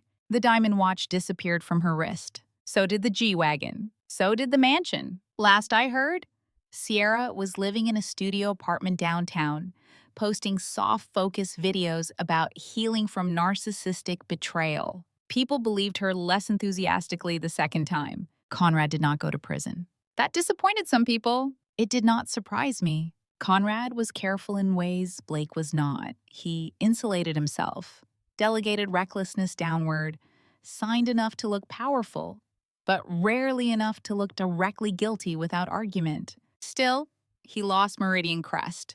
That was prison enough for a man like him. The board removed him after the lender action, the fraud review, and the investor panic became impossible to contain. His personal guarantees triggered. His accounts were frozen, then drained through legal settlements and creditor claims. The last time I saw a photo of him, He was standing behind the customer service counter at a luxury hardware showroom, not a warehouse, not a regular hardware store. Conrad still had pride. He sold imported fixtures to wealthy contractors and pretended it was consulting. Vivienne became a receptionist at a dental office owned by one of her former charity acquaintances. That part reached me through gossip, as all country club tragedies eventually do. She wore cardigans now, answered phones, scheduled cleanings, smiled at women who once sat beside her at luncheons. I did not celebrate that. Not exactly. I had spent too many years being punished by her sadness to become addicted to it. But I did notice the shape of justice. They were living the kind of ordinary working lives they had spent decades looking down on, and the world did not end. That was probably the cruelest lesson for them. The life they mocked was survivable. The status they worshipped was not. Meridian Crest was dissolved as an independent entity after the creditor restructuring. The viable assets were absorbed into Orion Capital Holdings, then reorganized under the Ashford Legacy Trust. For legal purposes, it was a restructuring. For me, it felt like cleaning a wound.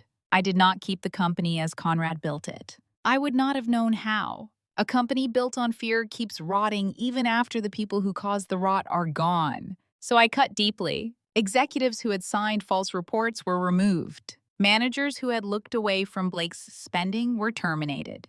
Vendors who could not prove work product were blacklisted. Every payment process was rebuilt. Vendor verification, dual approval, independent audit review, payroll protections, quarterly fraud risk assessments, whistleblower channels handled by outside counsel, transparent reporting to lenders and investors, no more family exceptions, no more executive moods disguised as business judgment, no more dad approved it. The first quarter was brutal. People resigned. Documents surfaced. Old loyalties broke. I spent 12-hour days in conference rooms with auditors, attorneys, compliance officers, project managers, and employees who had been afraid to speak for years. Some of them cried, not because they were guilty, because someone had finally asked what they had seen. By the second quarter, the numbers stabilized. By the third, they improved. The math finally balanced because the lies were gone. That became my private motto. Not for press releases, not for interviews. For me, every time someone called me ruthless, I looked at the reports. Payroll on time, vendors verified, debt reduced, projects profitable, employees protected. Ruthless is what corrupt people call accountability when it stops serving them. I moved into Nathaniel Ashford's penthouse 4 months after the court finalized my status as sole heir. For the first week, I hated it. It was too quiet, too high above the city, too full of a man I had never known. His books were still there: architecture, finance, history, a worn copy of a mystery novel beside his bed. There was a chessboard near the window with an unfinished game still arranged across it, as if he had stepped away expecting to return. I stood in front of that chessboard for a long time. Then I left the pieces exactly where they were. Some unfinished things deserve witnesses. I could have become Conrad with better taste. That was the danger. Money does not heal you automatically. Power does not make you kind. Inheritance does not turn pain into wisdom unless you force it to. So, I created the Ashford Foundation, not as a tax strategy, not as a reputation project, as an answer. I transferred $50 million into the foundation's first funding structure. The mission was simple: help women escape families, marriages, businesses, and legal traps where money was being used as a cage. Financial abuse, toxic family control, defamation threats, illegal NDAs, hidden asset manipulation, inheritance coercion, employment retaliation, reputation blackmail. The foundation provided lawyers, forensic accountants, emergency housing, security support, therapy stipends, cash grants, document preservation, court preparation,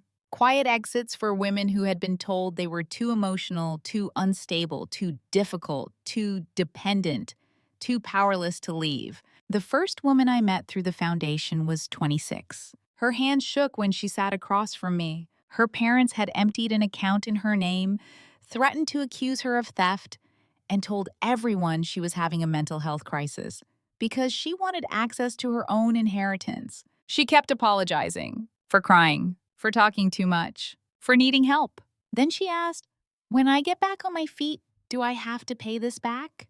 I looked at her and saw every version of myself that had ever tried to earn basic protection. "No," I told her, "you don't have to earn your freedom. You already deserve it." She cried harder after that. So did I later. Not in front of her. Some tears are leadership. Some are laundry room tears at midnight when the building is quiet and no one needs you to be composed. I still have the DNA kit box. Not the sample, obviously. Just the empty packaging. I keep it in a drawer in my office, beside Nathaniel's letter and the silver watch I wore the day I took Meridian Crest away from Conrad. Sometimes people ask why I kept it.